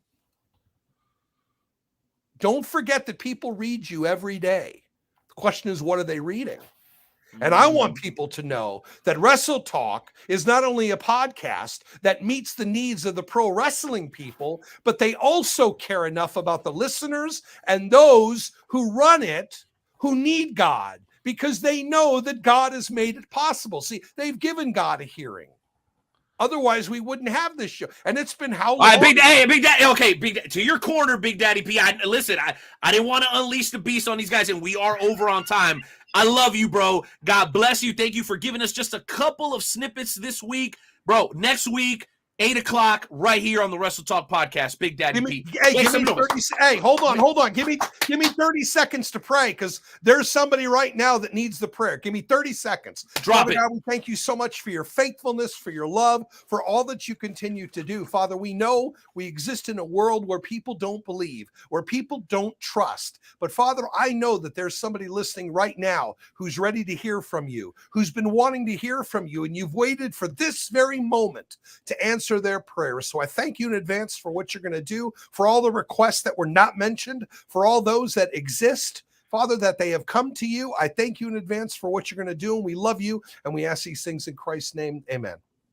That's right. And if y'all want to know why we bring Big Daddy P on the show every single week, because since we've been bringing Big Daddy P on the show every single week, this show has grown. It has been better. We've had better interviews. All of us have walked away from every episode feeling empowered and enlightened, and we wouldn't change a damn thing. Right, Road Dogg? Absolutely not. No, man. I'm sorry. I'm arguing with Sonny Money on it. And hey, Wilbur, thank you for your honesty. Thank you for your heart. Thank you for your willingness to cry out even when you didn't have the energy to do it. Continue to trust him, sir. And I see it says he only believes in getting better, but even getting better and prosperity is still organized by him. I think that's Getter. I think that's something else, Big Daddy P, but I'll let you Google that. All right. I only believe in Getter. What's Getter? Google it. Trust let's just you see? Hey, Wilbur, I know I don't know you, Wilbur, but let me tell you, you have called to heaven and he will answer. Love you guys. Amen, Big Daddy P. We'll see you next week, big dog. Yes, sir. By the way, embedded the stream on the website. You'd be real proud of me, man. Go check that thing out. Hey, I can't wait to see it. All right, man. It's good to see you. Woo! Bro, you know what I love? I love when people come on the show and put us on the spot, because we always got an answer, right, Road Dogg? Hey, always got an answer. I mean, we're gonna start throwing. We're like two fat Neos in the Matrix. We're like you remember Heavyweights, that movie Heavyweights from when we were kids with Kenan Thompson? If you took Heavyweights in the Matrix and meshed it together, that'd be like us. All right, ladies and gentlemen, it says this guy is much more entertaining than your other guests tonight. Oh my gosh! Oh no! The beef. We the beef is already. Wait, we haven't even. Shots fired! We haven't had guests yet. Wow, man. Yeah, we gonna pray on the show. I don't give a damn who come. Major Bazin can come knocking on our door. Whoever wants to come knocking on our door, bro. As long as I'm in control of this fucking show, we gonna pray. God damn it! You see that? You see I did that? How I kind of cursed and I still did my thing and praise God. Yo, he's okay with it. It's wild. People don't even understand it. They're like, how? Blah, blah, blah, blah. Yeah, because Jesus didn't come for perfect people. He came for the sinners. That's me. That's you. That's you. That's you. That's you. But anyway, enough of that. I'll get off my pulpit now because things are about to get it's about to get a little volatile in here. But I might have to let you handle this a little bit, most of this, because I'm good with that, Road Dogg. If you want to stay in the back and let me kind of wrangle these guys as best as I can, I'm okay with that. I'm gonna step out just for a minute. Okay, I'm gonna step out just for a minute. I'll come back and hopefully just I don't watch though. I just don't want to get jumped again. Wait, you were jumped? We'll talk about that here in a minute. Okay, okay. You got this? Are you sure you're okay? God's with me, man. God got us. Okay. God got us. Don't worry about it. Go ahead. You're good. Why don't these guys like? Why don't they like these? Well, we're about to talk about that. Oh, okay. Right now. All right, I'll be back in a minute. Okay. He said Road Dogg needs to stay off my Facebook post. Yeah, Sonny, you need to stay off of these. Nuts. Oh wow. Okay. Hey, we may have some time at the end if y'all want to hash this all out. But anyway, thanks, Road Dogg. I got you, bro, and thank you for being a great support to me this evening as a co-host. Well, ladies and gentlemen, I'm tempted to almost do this whole interview in Spanish because I feel like in order to get to know these gentlemen, we have to speak their native tongue. But because the Wrestle Talk podcast is about the gente, it is about the people. Okay, we're gonna have it in English, but I can't promise you that there may not be a behind the scenes, exclusively Spanish only interview with the Kansas Luchas. Okay, and it sounds right now that the representation is in the comment section, but I've been promised that we will not hear from Ray Leon and Dick Richards during tonight's interview, which is what we wanted. We wanted just the Kansas Luchas, Team Chancla, so we could get to know who they are because, you know, there's so much propaganda that surrounds these guys, especially when it comes to everything involving the Empire, that I was like, okay, we need a negotiated deal where we can get these guys on an interview, uninterrupted, unfiltered. And I think that's what we're about to accomplish. And Billy, I had my apprehension too. But we were able to negotiate a deal where we have Violencia y Paz, and we're going to get an authentic and honest interview. Yes, I do believe we need an SAP button on the Wrestle Talk podcast. We are working on that. And thank you, Aaron. Appreciate you having my back all the way from St. Louis. All right. Love you, man. But anyway, let's go ahead and welcome these men in because that's what everybody, probably about 4 or 5 people to be honest, but everybody has been waiting for. Ladies and gentlemen, stand at attention as my compatriots, 2 of the hardest working men. It is hurting me to say this. I'm reading off a script here. 2 of the hardest working men in professional wrestling today on either side of the border. Ladies and gentlemen, they are known as Team Rodell. Get out of here. I'm doing my introduction. Get your ass out of here. What's wrong with you? Damn, man. These people from St. Louis ain't got no damn manners. Ladies and gentlemen, Team Chancla, Team the Kansas Luchas. Ladies and gentlemen, one more time, let's make some noise for the Wrestle Talk podcast official debut of Violencia y Paz.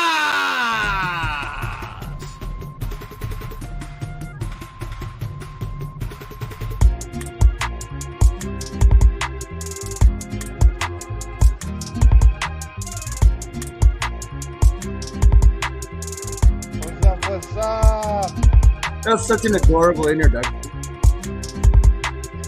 You could tell I'm a little nervous when I say ladies and gentlemen like 14 times. Like, yeah. You could tell I'm a little nervous. Con el nopal en la frente y todo, right? Así andamos. Sí, güey, aquí, ¿Qué, güey. ¿Qué pasó con el español? No, No, güey, la cosa es que el contrato, cabrón, dice que tiene que ser en inglés. Está loco este contrato. Ya firmaron, güey, ya okay, firmaron el pinche Ya van contrato. a ¿Qué quieren que empezar. haga yo, güey? Ya van a empezar. Ya firmaron el papel, cabrón. ¿Qué quieres que haga yo, güey? We learned how to write. Awesome. Okay, all right. So it just SAP button. The guys are asking me why we're not having the interview in Spanish. I'm explaining to them that the interview is happening in English due to contract obligations. You guys know I was asked to be the interpreter for El Diablo on I-70 Sports Media a while back, and he was speaking alien. So it can be done, but for today, we're going to ask you guys to speak your second language of English. We're okay with this, right, gentlemen? Yeah, we'll give the Mensos a chance to listen to us. I'm fine with that. Oh, boy. I'll talk white for the white folk. Wow. Hey, shout out to Diablo, though. He's a great talent. We love Diablo. We actually like him. I was very intimidated by him the whole time I was sitting next to him. He beat me up to the spaceship. I don't know what the hell was going on that day. It was a little crazy, but anyway, okay. So first question for you guys, and let's try to remain professional. I know that you guys are the antithesis of lucha, but you bring your own style, your own energy to lucha. You guys are Kansas luchas with a very, very strong connection back to your home country. But before the lucha stuff, Angel, Marco, you guys were regular young men looking to figure out your way in the world. So I have to ask both of you guys individually and as a team, tell us a little bit about your upbringing. I know both of you guys had it hard growing up in La Sierra, growing up in a third world country. But truth be told, you guys have some success since coming over to this side. Everybody wants to know the origin story of both Bruise and Paz. Whichever one of you guys is going to go first is okay with me. I'll let Angel talk first. Yeah, I'll go ahead and start. So my journey is pretty long. I've actually been wrestling for about 5 years. I started wrestling in Kansas under the training of Lance Chafin, the Mangler. I paid my debts, paid my dues, fought hard for everything that I had to do. And at the end of the day, COVID hit and wiped out basically any entertainment when it came down to that. So I took a little bit of a hiatus. I took a step back, wanted to enjoy life a little bit, wanted to explore my other boundaries that I can just find, just find something else that will bring La Raza back to me. So I went back to Mexico. And I went with my family. I worked over there, worked very hard with everything that I did for my family. And then when I went there, I realized that I had to go back because I still had family in Kansas. I still had stuff that I had to accomplish in Kansas. And when I came back, I got a message from an old friend, someone I used to train with. And they told me, hey, XWE, they're doing some training. They're running their stuff now again. And I said, okay, I'd love to go and I'd love to try it out, but I don't know who they are. I've never really talked with them. I don't think I'm supposed to be there, but I'll go because I want to check it out. But I didn't go just because I wanted to check it out. I went because they told me that there was a big guy, a big aspiring luchador that was starting to train there in XWE. They told me that there was another hermano from Dodge City, Kansas, that was going to train there, and that maybe we can do something. And as the storybook says, that's where I met Marco. Marco, pass over the mic to you, brother. Hit us. Mine was pretty quick. I was living in Dodge City at the time. I'm in Wichita now. But I was looking for a wrestling school. And Billy Simmons just happened to message me. And he told me that he heard that I was looking for a wrestling school. And with Lego, I went to go try out. He tried to kill me. I'm not going to lie. Billy Simmons is always trying to kill us. Oh, all the time. And after that, COVID hit, and I had to stop training for a little bit. But I was hungry, man. I wanted to wrestle, and so I talked to Billy, and I told him, I was like, "Hey, man, I want to wrestle. I want to wrestle." So we talked it over, and shout out to Dan King, in Amarillo. We talked to him a little bit. He helped me train while COVID hit, and while Billy moved his training facility. And once COVID was over and Billy started training and opening it up again, I met Angel, and I knew about Angel a little bit because we have a homie that knows both of us, and he told me, hey, there's a guy that's training in Wichita or like around in that area, and I almost thought about going over there, but I didn't, and so we ended up meeting up, like he said, that one day, and like everything was history, man. When I found out there was another Mexican that's trying to do this, I was like excited. At first, he was gonna be my manager. And I was like, nah, man, tag team sounds way better. Yeah, I because think y'all got it right. I think y'all got it right. Yeah, but at that point, I had so much ring rust that I was like, man, do I even want to be in this? Like, do I really belong in this ring? But I did. I was hungry. That's why I came back, and shout out to Billy for letting me come back and letting me train with XWE as well. They treated me very well, and it's now a second home to me when it comes down to everything. So it got us this far, and can't really say anything bad about that. Very blessed to be a part of the XWE roster. Yeah, we love Billy Simmons. Well, I'm noticing something super interesting. So, as you guys know, we had a conversation before the show. Everybody is expecting y'all to come in here with some heel shit. Like, look at these comments, bro. Like, people are wanting to kill y'all. And that is this is exactly what I wanted, because just when they think they got you figured out, right? They figure they're gonna come in. We're gonna hey, Rodell, stop putting shit up, please. For now, because I want to make this point. So I think that fans not being able to pin you guys down, right? And go, oh, boom, we got these guys figured out. We know we're going to come in and talk shit to them, and boom, and they're going to react to us. Now you're giving them Angel and Marco. So when they're getting comfortable with Angel and Marco, then we're going to go back to Bruisador and Paz. And then they're going to really be mad because they already shot all their ammo. And by the end of this shit, they're not going to be sure whether they should be cheering or they should be booing you. And I'm just going to go ahead and throw this out there. If you see them, boo them. If you're supposed to boo them. And if you see them, depending on where you see them, and you're supposed to cheer them, then cheer them. Yeah, exactly. It just, you know what I mean? It depends, because we talk a lot about XWE, but XWE is not the only place you guys work. And watch how, you hosted for a little while, you kind of know what you're doing. So we just talked about the origin, but outside of XWE, you guys have been traveling a little bit. I think there's 3 little letters that I might be able to throw out there that everybody would recognize that you guys could comment on. We'll start with Bruise, and then we'll go to Paz. Bruise, CYN? Do tell. Tell, my friend. Give me. Yes. So this past weekend, we actually drove up to Tennessee. Down to Tennessee. Down to Tennessee. How did you ever cross the border, bro? You don't know. How did you even find the Rio Grande? I don't know. Es puro español. Sí, güey, nomás sale 2 cuadritas, sale para arriba, güey, y ahí está Tennessee, ahí de volada. Cuando me dicen que ya, pues ya, I'm here. Sí, güey, ahí junto al Happy Foods, loco, ahí junto al Piggly Wiggly, güey. Go ahead, Bruce, sorry. So we drove down to Tennessee to the School of Morton for a great opportunity. Wow. They had a CYN NWA tryout. And it was me, Angel, Ray Leon, and our special referee, Jeff. You'll meet him later down the line, but yeah. Okay. Go ahead, Angel. English putos. No, I'm not gonna let you pass it off that quick. I'm not, Bruce. I'm gonna get a little bit more out of you, bro. Okay, so I know what you did. But take me into walking into the School of Morton. Who did you see? Who did you shake hands with?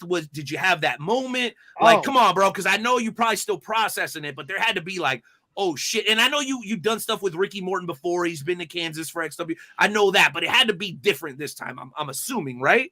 Oh yeah, special. EC3 was there. EC3 was hosting the seminar, and he gave us a lot of great advice. We came in confident. We didn't come in thinking that we know everything, obviously, because the thing about professional wrestling is that you're always learning. You're never going to know everything. If people think that they know everything, man, they're lying to themselves. So yeah, EC3 was there. Everyone's and, learning. Dang, just seeing EC3, seeing the great shape that he was in. Oh man, shaking his hand was just like a great opportunity. Mark out moment, maybe a little. Yeah, I'm not gonna lie. Yeah. Also, he's also one of the nicest guys you can meet, man. Like you see these things online about him and everything, but once you actually like meet him, oh man, he's just a sweetheart. Well, and the question everybody wants to know is he as handsome as the Night Owl in person?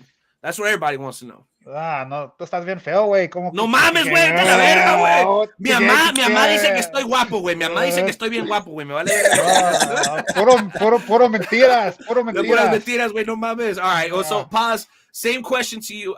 Same question to you, man. I know you guys are making connection in the business. More importantly, you guys have amazing roots. Coming, from Kansas and Billy and some of the other guys that we've talked about. How was that for you? How was that experience walking in there, being in the environment where you're amongst the elites of the business now? Tell us how that experience was for you. It felt very natural at this rate, since we have been doing a lot of traveling and being involved with. We recently just saw Ricky Morton in Salina, Kansas. So walking in, being able to see him and Carrie and them recognizing us and saying, wow, we're really glad you guys came. And so Brusa and I like to kick it old school. So when we showed up, we had our lucha masks on already.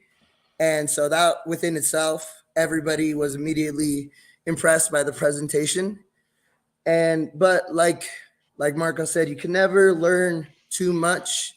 We learned so much little things that you can't learn in a normal seminar. They talk camera angles. They talk being the person who is cutting the promo, being the same person you are in the ring.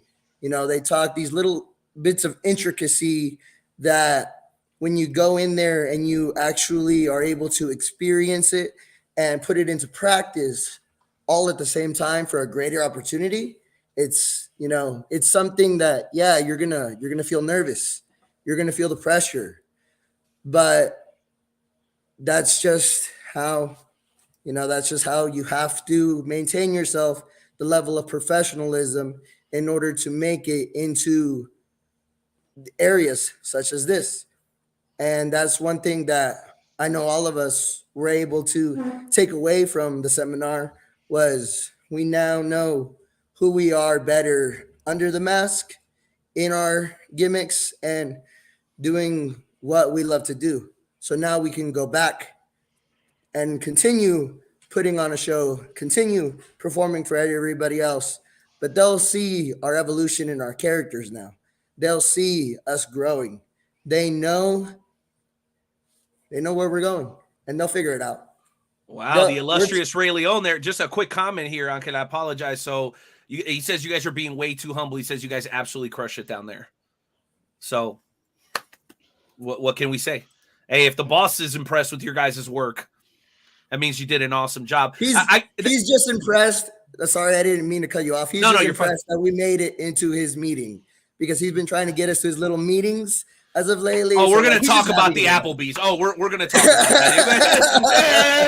that. Hey, like George Lopez told me once at a comedy, I was sitting 10th row, slightly to the right of center, and he's telling a joke. I heard the joke before, and I kind of got ahead of him on the joke, and he looked over at me, bro, and I was like, oh, no. And he's like, oh, look at you. He's like, oh, you're a quick shooter, huh? He looks over at my wife. He's like, yeah, 2-3 minutes, huh? He's done, huh? He's like, that's why you look it up. Bro, he's humiliated. Bro, everybody's like, whoa. She was the worst moment of my life. I was like, God damn. But it was also the coolest moment of my life. I was like, I just got roasted by George Lopez. Yeah, that's incredible. Right there. Yeah. It was dope. But we will get to that. Here's and by the way, thank you to everybody following. I see we got 17 live on Facebook alone, but only 10 hearts, 10 thumbs up. Guys, share the broadcast, subscribe, hit that heart, hit that like, man, it means a lot to us. We work our ass off. We're hardworking blue-collar people just like y'all. All we want is a little bit of love, and we want to make sure that we share professional wrestling with the world. So if you hit that, we really appreciate it. If not, Angel will smack you with a chancla. I mean, it's one way or another. It's a lose-lose if you don't. It's a win-win if you do. So anyway, here's what I wanted to follow up with. So what are professionals like you guys looking to gain other than knowledge from going and traveling and being around the other elites in the business? I'm curious because there's got to be a motivation behind it. What is it? Oh, it's to prove that we're the best. Like, it's easy. We want to be one of the best tag teams in every state and like in the country, if you want to say it. We want to go down to Mexico and just prove everything, man. Like, Go ahead, Angel. You know, you can see it more than anyone, Renee. How many tag teams are there in this independent scene that are luchadors, that are homegrown, authentic luchadores that represent not only the new school but the old school? I seen other homies, you know what I'm saying, put on the mask, for a battle royal or something. But true brew luchas, we don't have a whole lot around here, bro. There might be a ton of them in Texas, but here, not so much. Not so much. Lots in Cali, I know that. No disrespect, Yeah, no disrespect to all the weirdos that like put the mask on and everything, but they don't understand like the culture. They don't understand the reason that we wear the mask. They don't know the reason why I wear the huaraches, Yeah, yo, why do you think about my man Wilbur here real quick calling Ray an off-brand Andrew Tate? I got to get you guys thought on that real quick. If the shoe fits, wear it. Oh, wow. if the chancla fits, wear it. Yeah, there you go. Write that one down. That'll work somewhere, I promise you. If the chancla fits, wear it. Yeah. Unfortunately, Ray Leone does not have a Bugatti. He's got more like a Flugatti. But, so what about you, Bruce? When you go out and I know we heard from you a little bit, I should say, pause. So you guys are looking to expand your careers, and I'm guessing travel beyond the central United States. Does that sound like a fair goal for both of you guys? Oh yeah, yes. Mexico, man, Mexico, Mexico, Texas. You invite us to Canada. We'll go to Japan. Wherever the competition is, we'll go, and we'll put on a show. Because we are more than just luchadores. We can put on a show. And that's something that we true. I guess there's some lucha teams in St. Louis. I'd like to hear a challenge. A Kansas versus Missouri lucha face-off, whether it be in Kansas City or in St. Louis. I mean, or would you guys be game for something like that? Something regional? Yeah. I think that would be huge. Yo, we can even have like a promo off here on the Wrestle Talk podcast. Those two luchas, you two luchas, and then we'll find a way to get you guys in the ring. We'll sponsor the match. Shit. If somebody wants to host the match, what's happening? We'll put our money where and by the way, I've been waiting all day. I'm trying to give away this Mankind lunchbox today just to show y'all whenever y'all donate and give stars to the show and support these guys and buy merch, we always make sure that we pay it back to y'all. It's still in the plastic, fellas. That's beautiful. It's still in the, nice. It's pretty sweet. That thing is sweet. Yeah. So anyway, I want to move on from the present a little bit back to the past. So the whole Empire storyline, how did it kind of come about? Was it supposed to be a one-off thing? Because I've heard a lot of rumors, and now it's turned into kind of the biggest thing in Kansas wrestling. I mean, let's just be honest. That's one of the biggest things going on within the whole state. Can you, and maybe you can only disclose so much. I know you guys are kind of gagged a little bit, bound by restrictions, but how did that happen? How did you guys end up with Dickie and with Ray and that whole Joey Gambino, two-time United Liberty champion? I mean, you guys are surrounding yourselves by success. Everybody knows Ray's going to be the champion probably before the end of the year. Oh yeah, he's top talent. Listen, Paz, I know you're not happy with him all the time, but the man's talent is undeniable, and I don't like him as a person. I'll be honest; he is a rip-off Andrew Tate, as far as I'm concerned. But plus, he's part of the reason I'm not at XWE. I'm just saying he's part of the reason I'm not there. We can get into that later, but just so everybody knows, Gambino's not an Empire anymore. By the way, I don't know if people know that. Yeah. See, this is why I wish I was at the shows, because it's okay. You can watch it. You can keep up with it. You can go to Facebook XWE's YouTube channel. Hello, McFly.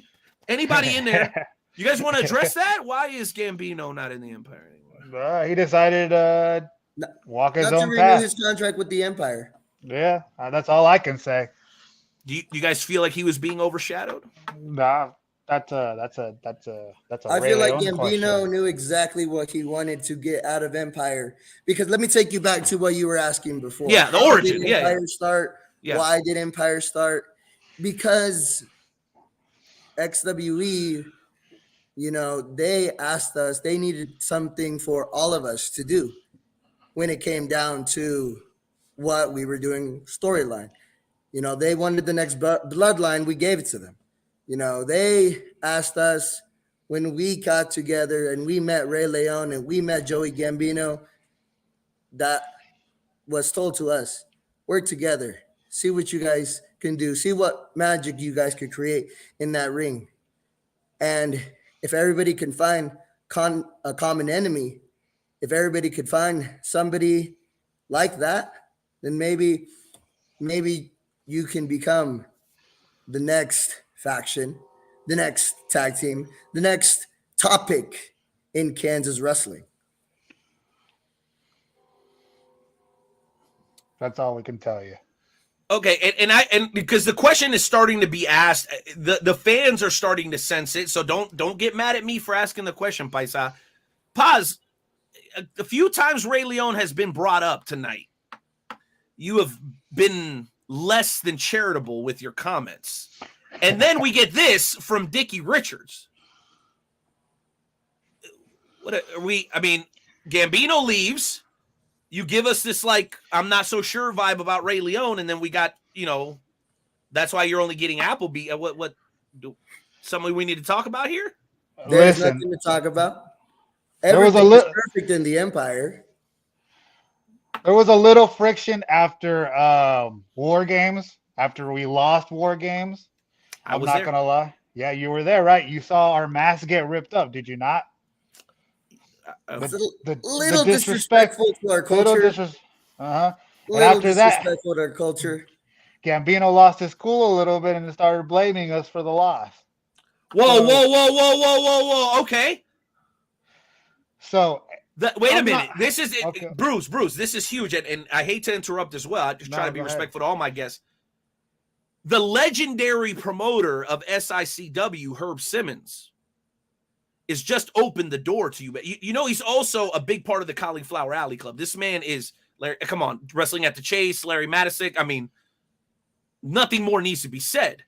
Ooh. We'll talk about this offline. But, guys, I think you guys may be going to St. Louis here before too long. Southern Illinois. Make it happen. I will absolutely be tagging along with you guys if that happens. St. Louis Luchas versus Missouri Luchas or versus Kansas Luchas, or it's Illinois Luchas. Dude, there's big. Gonna be Luchas. The chanclas will fly. The chanclas will fly. Wow. Or maybe even down in New Breed Wrestling. Our boy Diablo's doing some work down there too. Who knows? Maybe anything is possible. Time to go visit La Raza. Time to go visit La Familia. Oh, yeah.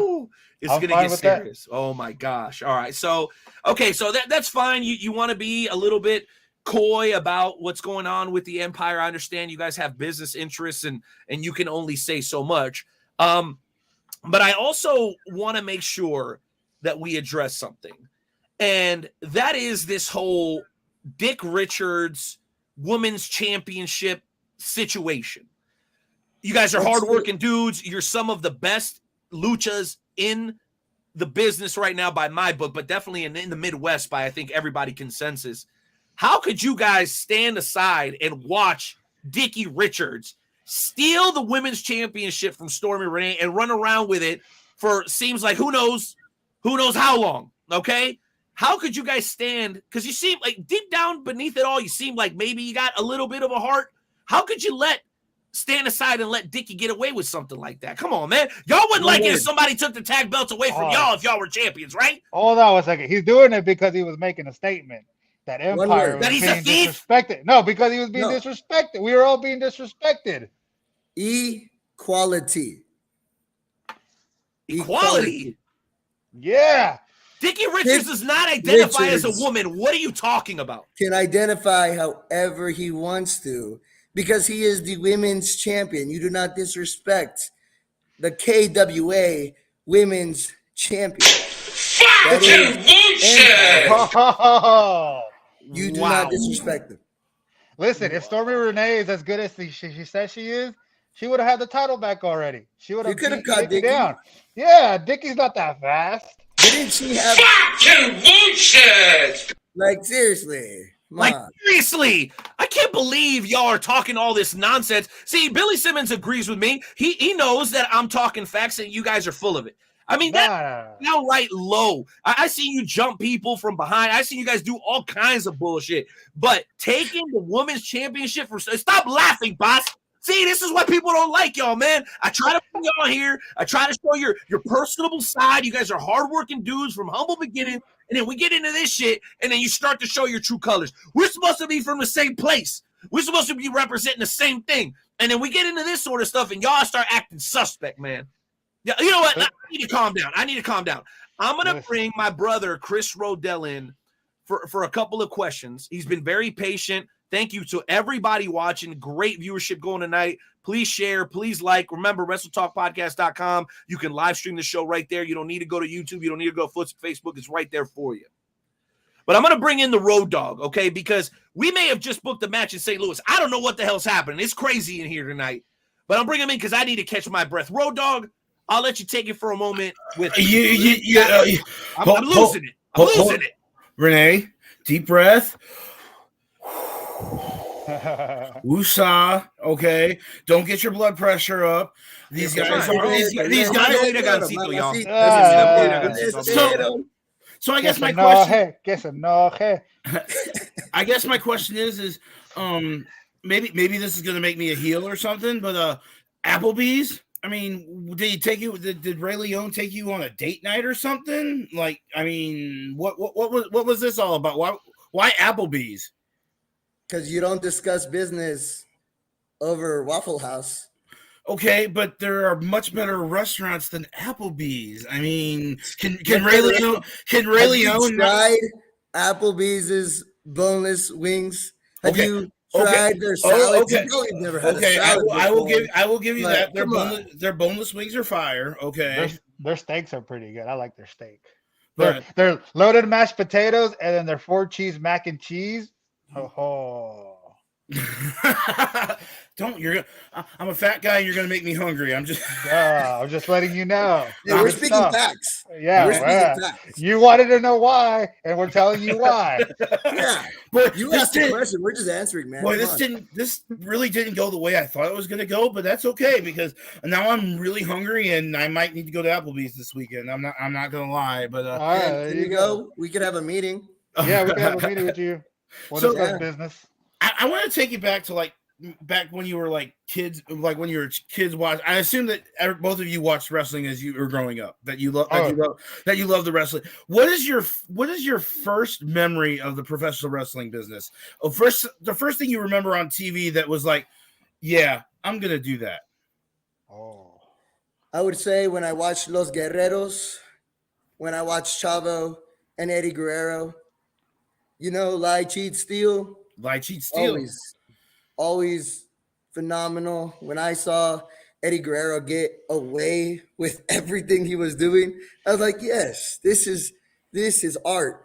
This is what I want. I mean, he even has that spot, the Eddie spot with the chair, you know, the slam it on and toss it. He's got a spot named after it. It's the best. Yeah. Eddie was always so good. Eddie was one of the best. Beautiful. Eddie was one of the best. Mine was probably once I saw the Luchadors come to WCW, and then my dad to explain to me what Lucha Libre was, and so I started watching Lucha Libre. So that's probably one of my earliest memories that I can remember watching it, and then that's when I fell in love with it right there and there. That's awesome. You guys, I mean, you guys seem like you have your head. What is a future goal? What is your ultimate goal? Wrestle in Mexico. Yeah, Mexico's the big thing. We're a couple of luchadors having fun here in Kansas. You know, Colorado has treated us very well. And hopefully, if everything goes according to plan, we'll even be in Texas soon. But Mexico it's where we're from, where our blood is from.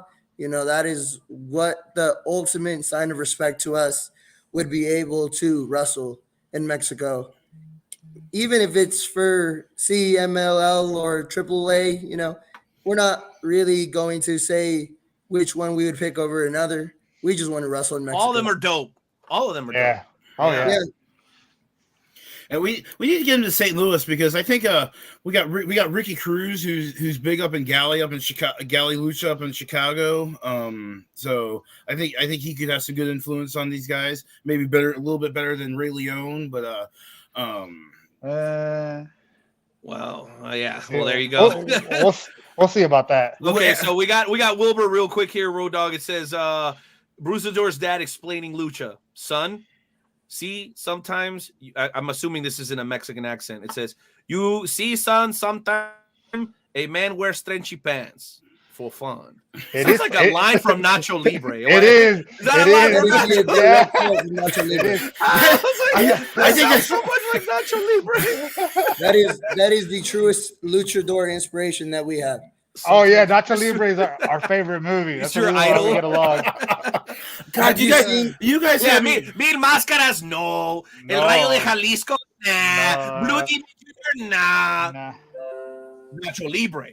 Yes. Y'all, there's something wrong with y'all, man. The only real luchador out there. Come on. Only true luchador. I am. I think I am. Go ahead, Road Dog. Where is this conversation? The Applebee's conversation didn't go down the way I wanted it. They flipped it on you, bro. They flipped it like a tortilla. But I love it. Apparently, Dick Dix also said that St. Louis is a cesspool. I mean,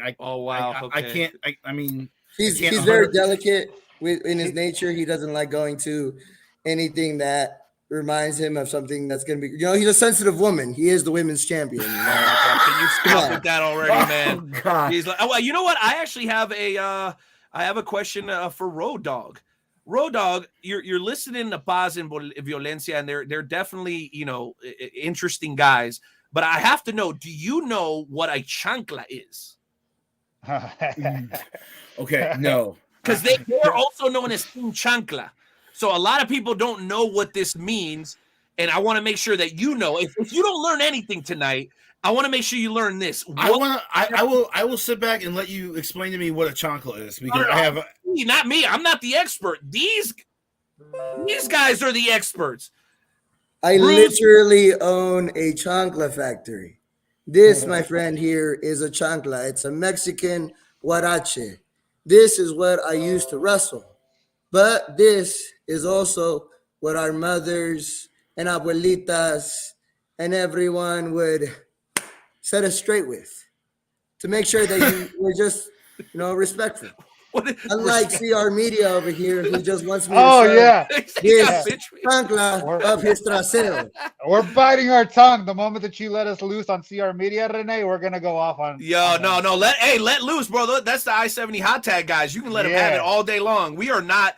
Like I said it at the beginning of the show, man, we let it fly on the show. I don't give a damn. Y'all say whatever you need to say. Wait a second. Good comment here. The weapon of choice. I'll let you finish that, Paz, but it says the weapon of choice amongst Latino moms is correct. It's facts, yeah. It's facts. And I will say the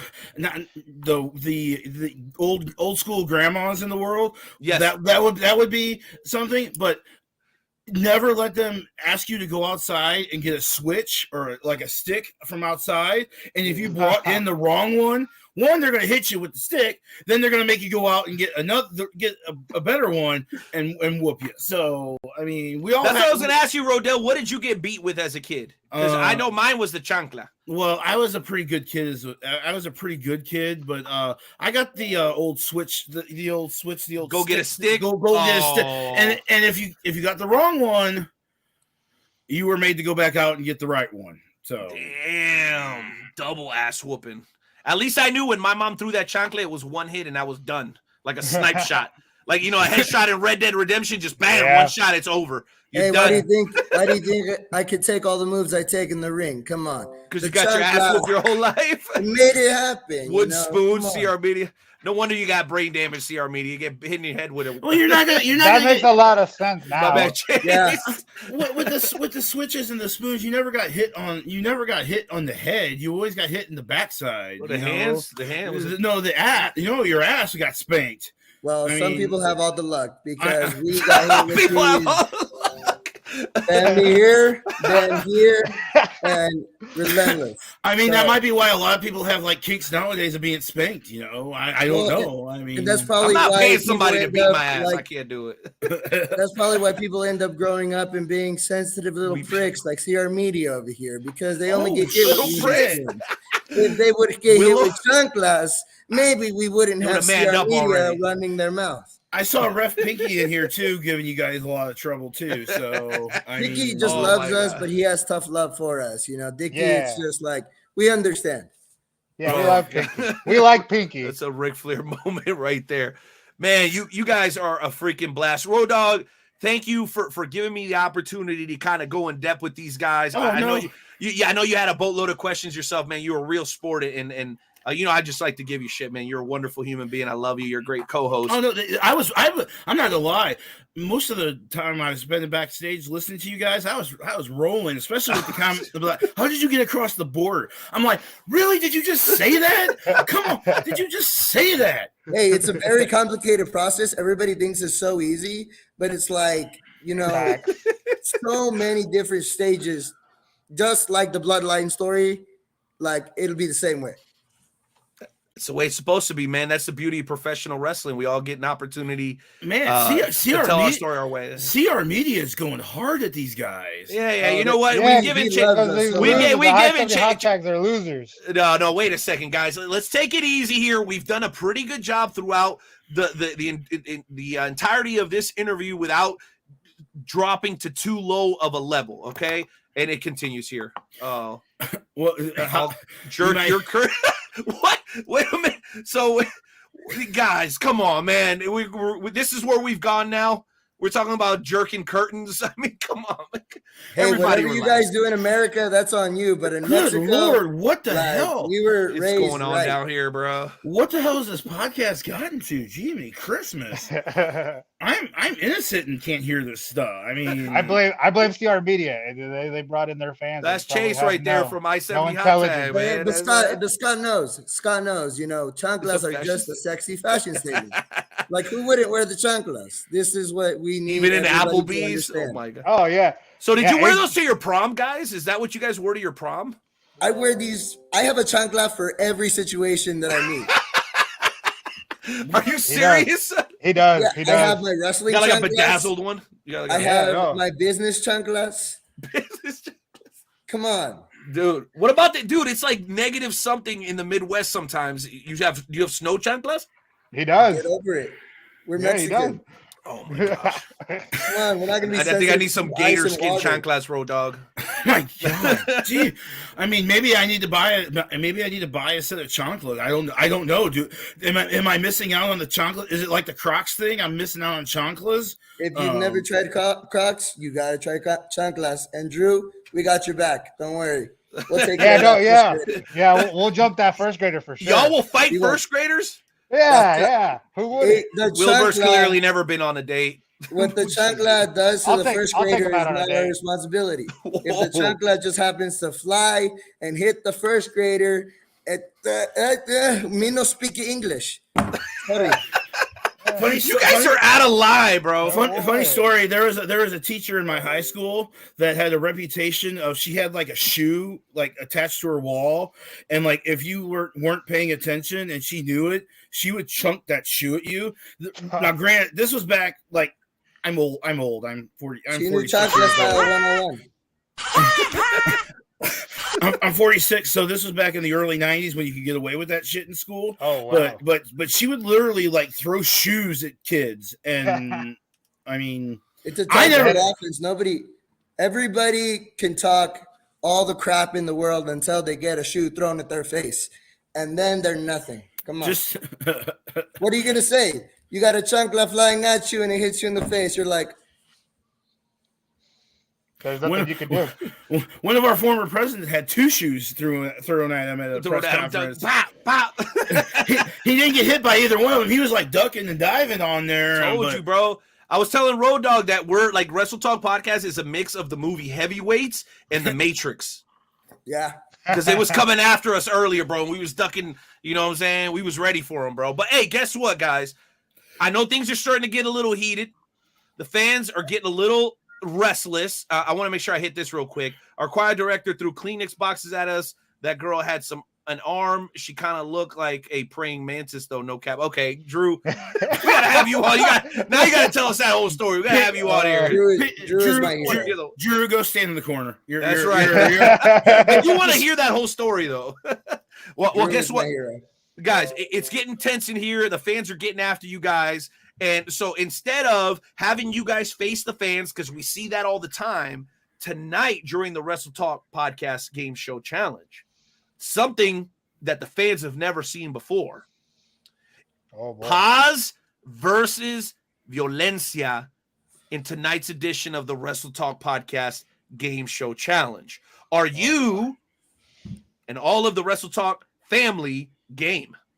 Bro, he's literally twice my size. How is this fair? It's trivia. It's a brain thing. Trivia. Yes. Oh. He's got me beat. That's not fair. So you're saying he's smarter than you? Yeah, there's a reason why he does the most of the talking. Oh, okay. I learned how to write. I learned how to write? Yeah. I love it. Throw fists. Okay, fair enough. Throw fists and whoop ass. That's what I'm good at. Don't ask me for shit else. Yeah. Got it. Okay, here we go. All right, let's do this. I don't know if you guys know how this works, but in a couple of moments, we're going to hit a little bit of music and we're going to get into the game show challenge. The way it'll work is you guys will be pit against each other in a best 2 out of 3 falls contest. I'll start to give you guys some examples. As soon as you think you know the answer, just shout it out. Okay? First to score 2 correct answers or 2 falls will win tonight's Wrestle Talk Podcast Game Show Challenge. Gentlemen, how does that sound? Sounds good. Now, if you guys were to tie on any level, Rodell would be our unbiased judge. He is here to tell us who got it right first. Okay, Rodell? So Rodell will be in the background, and he will be ready to make an official decision because, you know, Road Dogg doesn't have any sort of bias or history with y'all. You guys know that you guys are part of the reason that I'm not with XWE for 2023. We'll get into that maybe the next time that you guys come on because that's a long story and I don't want to make it about me. But we have history and I don't want there to be any bias. So the homie, you know he is, Big Dog Chris Rodell, he'll be that judge. Is everybody okay with that? What's his Cash App so I can send him some money real quick? We are not going to give you his Cash App, but if you want to send him money after, that's fine. After. That's the accept patience. You're not manipulating the system, guys. Cut it out. I'm just saying I can give him tamales and I can just win this. Come on. Rodell, let's see. Are you taking the bribe of tamales, Rodell? Please say no. I have actually never eaten a tamale in my entire You've life. never eaten a tamale. Get him out of here. Get him out of here. Get his ass out of here, man. What are you talking about? What is wrong with you, man? Not a dime. The people that you have on your podcast. Never drew a dime. I mean, I don't know. It's out of control out here. All right, guys, let's go ahead and get into tonight's edition of the Wrestle Talk Podcast Game Show Challenge. Hit the music, boys.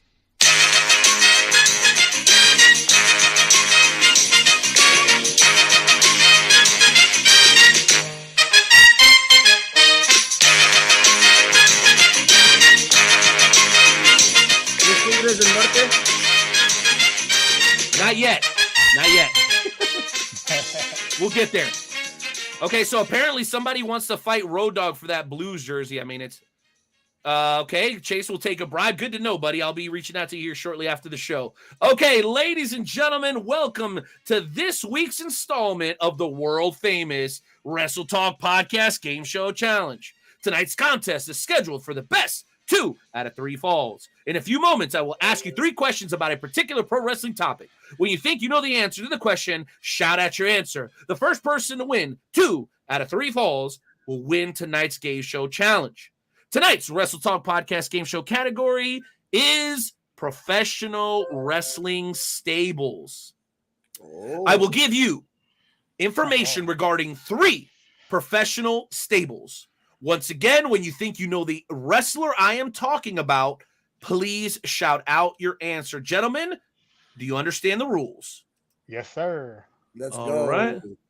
All right, here we go. And apparently, Chase is looking for a job.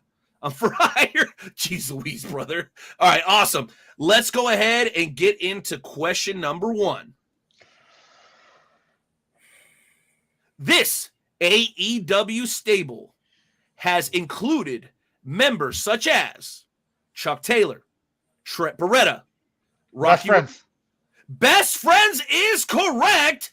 First ball goes to Bruisador Violencia. I watch real wrestling. Like No Oh, mames, wow. This is usually where we start having a little argument here and there. I see that. And my man said he watches real wrestling. Okay. Shots fired! Shots fired! That's fine. We'll let it ride. All right. Question number 2, gentlemen. Oh, man, I'm at the edge of my seat. So lucky I get to do this. This WCW stable has had members such as Kevin Sullivan, The Butcher, Avalanche, Kamala, The One Man Gang, The Giant, Hugh Morris, and Conan. Please name this stable. I forgot the name, but I know who it is. Oh man, it was the stable that formed to fight Hulk Hogan, wasn't it? I think so. I think it was for one of the Royal Rumbles. But at the same time, they just continued it too.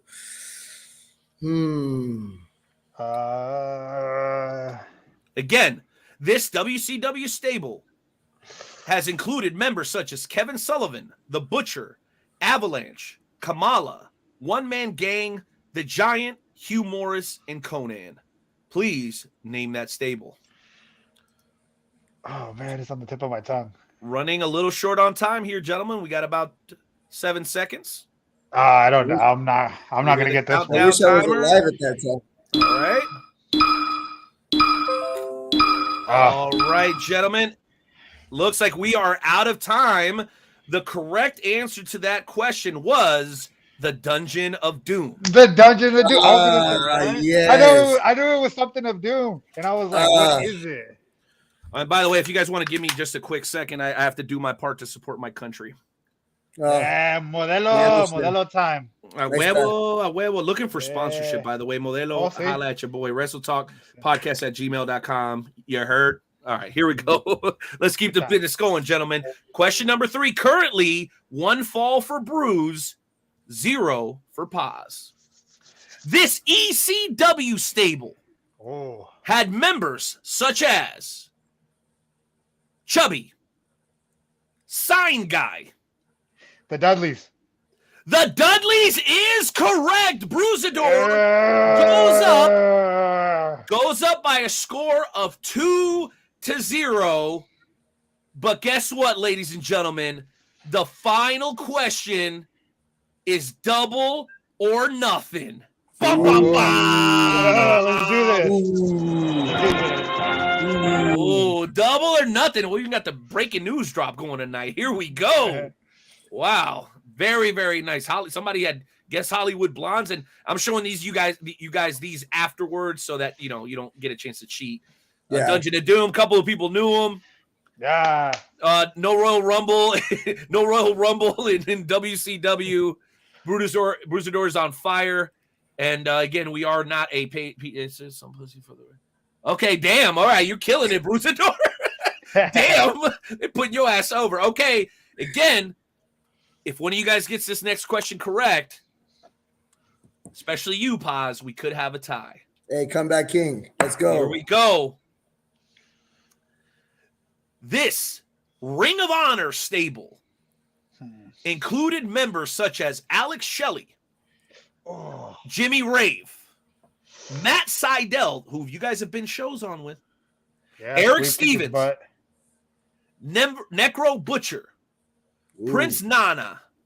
The Embassy. The Embassy is correct, ladies and gentlemen.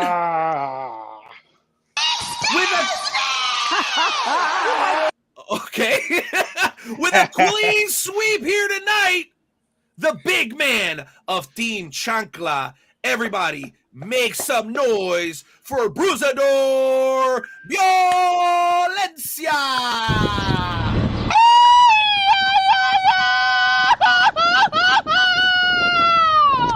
Yeah, I like that one. Yeah. A huevo pero hervido, cabrones.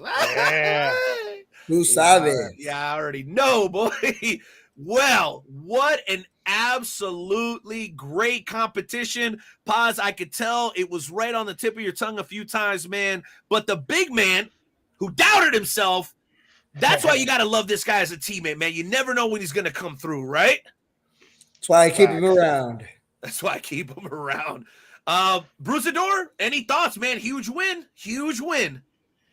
Yeah, I like how you tried to break us up and try to use these questions to put us against each other. That was kind of funny, right, Angel? Yeah, like acting like we actually care about wrestling history when we're literally making Kansas wrestling history every time we step in the ring and every time we travel and represent Kansas. Where was Empire? Empire should have been in there. When Empire is the best stable there is. Yeah, why wasn't Empire in your questions? Where was that at? So wait a minute. You guys are going to flip this on me? Yeah, are we the one in charge, or are we gonna blame the other guy? Like Rodell wasn't doing any of these. For all I know, CR Media could have been putting you up to this. They've already been talking all that trash to us. Okay, all right, guys, just take it easy. Can we try to finish this show with a little bit of decorum, please? Just a little bit of decorum. Listen, I mean, lately, every podcast has been coming out at us for no reason at all. So we just figured that we would let every podcast know that we get on here. We're gonna let you guys know. Okay, I think we have a drop for that. If you would, very, very impressive. Okay, very, very impressive. You guys are shitting on a bunch of fat guys that sit in their studios and talk about wrestling. Congratulations. Oh, you guys are just killing the game right now. They're the ones that are coming at us. What do you expect? All I wanted was a true interview. I wanted to talk to Angel. I wanted to talk to Marco. I wanted to talk to Violencia. I wanted to talk to Paz, and I got that here tonight. And guess what? So did the members of the Wrestle Talk family. Road Dogg, I'm going to bring you back in here to close out the show. Why are you okay? Are you okay? I mean, they are coming. They are coming at us, and I mean, it's got to be the Ray Leone, the Ray Leone, the influence of Ray Leone, because we had Ray Leone on our show late last year with Dick Dix. I can't get it out of my mind. Now that you put that in my head, that's what I got to call him. I'd love to hear you keep talking about Rey Leon, but this is Violencia y Paz. And let it go, Rodell. Let it go, man. But you could see the influence, the influence of the Empire. What is there to influence? Look, Rodell, let me tell you how it is, buddy. They're trying to fight Rodell in the chat. I'm just trying to fight. We are here. I got like 5 jerseys. I have like 5 jerseys and 2 that are in my closet. I'll fight Wilbur and Rodell for that Blues jersey. I'm not gonna lie. I just want to fight on the podcast to let you know one thing, Rodell. You, as a podcast team, can find a tag team to challenge us in St. Louis. Violencia y Paz will come on top. CR Media and I-70 Hot Tag can find a tag team, and they can put them against Violencia y Paz, and we will still come on top. The other podcast jabronis out there, they can continue and call us out and say that we are the forgotten members of Empire, but it doesn't matter. These chanclas will fly. Bruisador is literally the biggest, baddest luchador out there, and you guys don't know what to do with me. So how are you guys going to defeat somebody and a team that you guys can't even predict? So, hold on, Road Dogg. Before you jump in, I think we need to give Bruisador the same courtesy, the same opportunity to go solo and tell these people what's on his mind. Go ahead. You've been a little reserved. You got a big win here tonight. What do you got for us, Bruce? All I got to say is it doesn't matter what tag team that steps in front of us. We've been proving a point that we are on fire and that we are going to be the top tag team in the United States. Venimos aquí por un razón, and that reason is for gold, money. And we're going to keep climbing the top. And we are the top tag team. That's for sure. Woo, Road Dogg, my guy, go ahead. He obviously, he obviously doesn't know who I am because I am pretty influential. I have some influence here in St. Louis, so I mean, So you're saying you're going to find a team? I can try to find a team. I can't guarantee. There is no try. There is only do. Bring results. Go ahead. Well, listen, we did have a fan. We did have a fan say that there were some luchas in St. Louis. So why don't we reach out to that fan, see who he wants to suggest? Herb Simmons has already given us the venue. He's ready to book these guys. I mean, who knows? They may be sharing the venue with Randy Orton's dad or many countless legends. J.J. Dillon is going to be at SICW here in a couple of weeks as well. So why not give the Kansas Luchas an opportunity to show what they can do against the St. Louis Luchas? I don't see why not. You know, maybe we're not such bad guys in person. I don't know. You guys have come off kind of snobby to me today. I'm going to be honest. But that's nothing. I feel there's a little. I feel like there's a little bit of personal thing that goes on. These guys hate me, bro. They hate me. It's fine. You know what? But I conducted this interview with professionalism. You guys were compensated. We came to the negotiation table. No Dick Richards, no Ray Leon, though. For whatever reason, Road Dogg couldn't keep Ray Leon out of his mouth all night tonight. I don't know what that's all about. Maybe you're on the payroll, Road Dogg. Maybe it's you. Maybe it's you that's on the Empire's payroll. Who knows?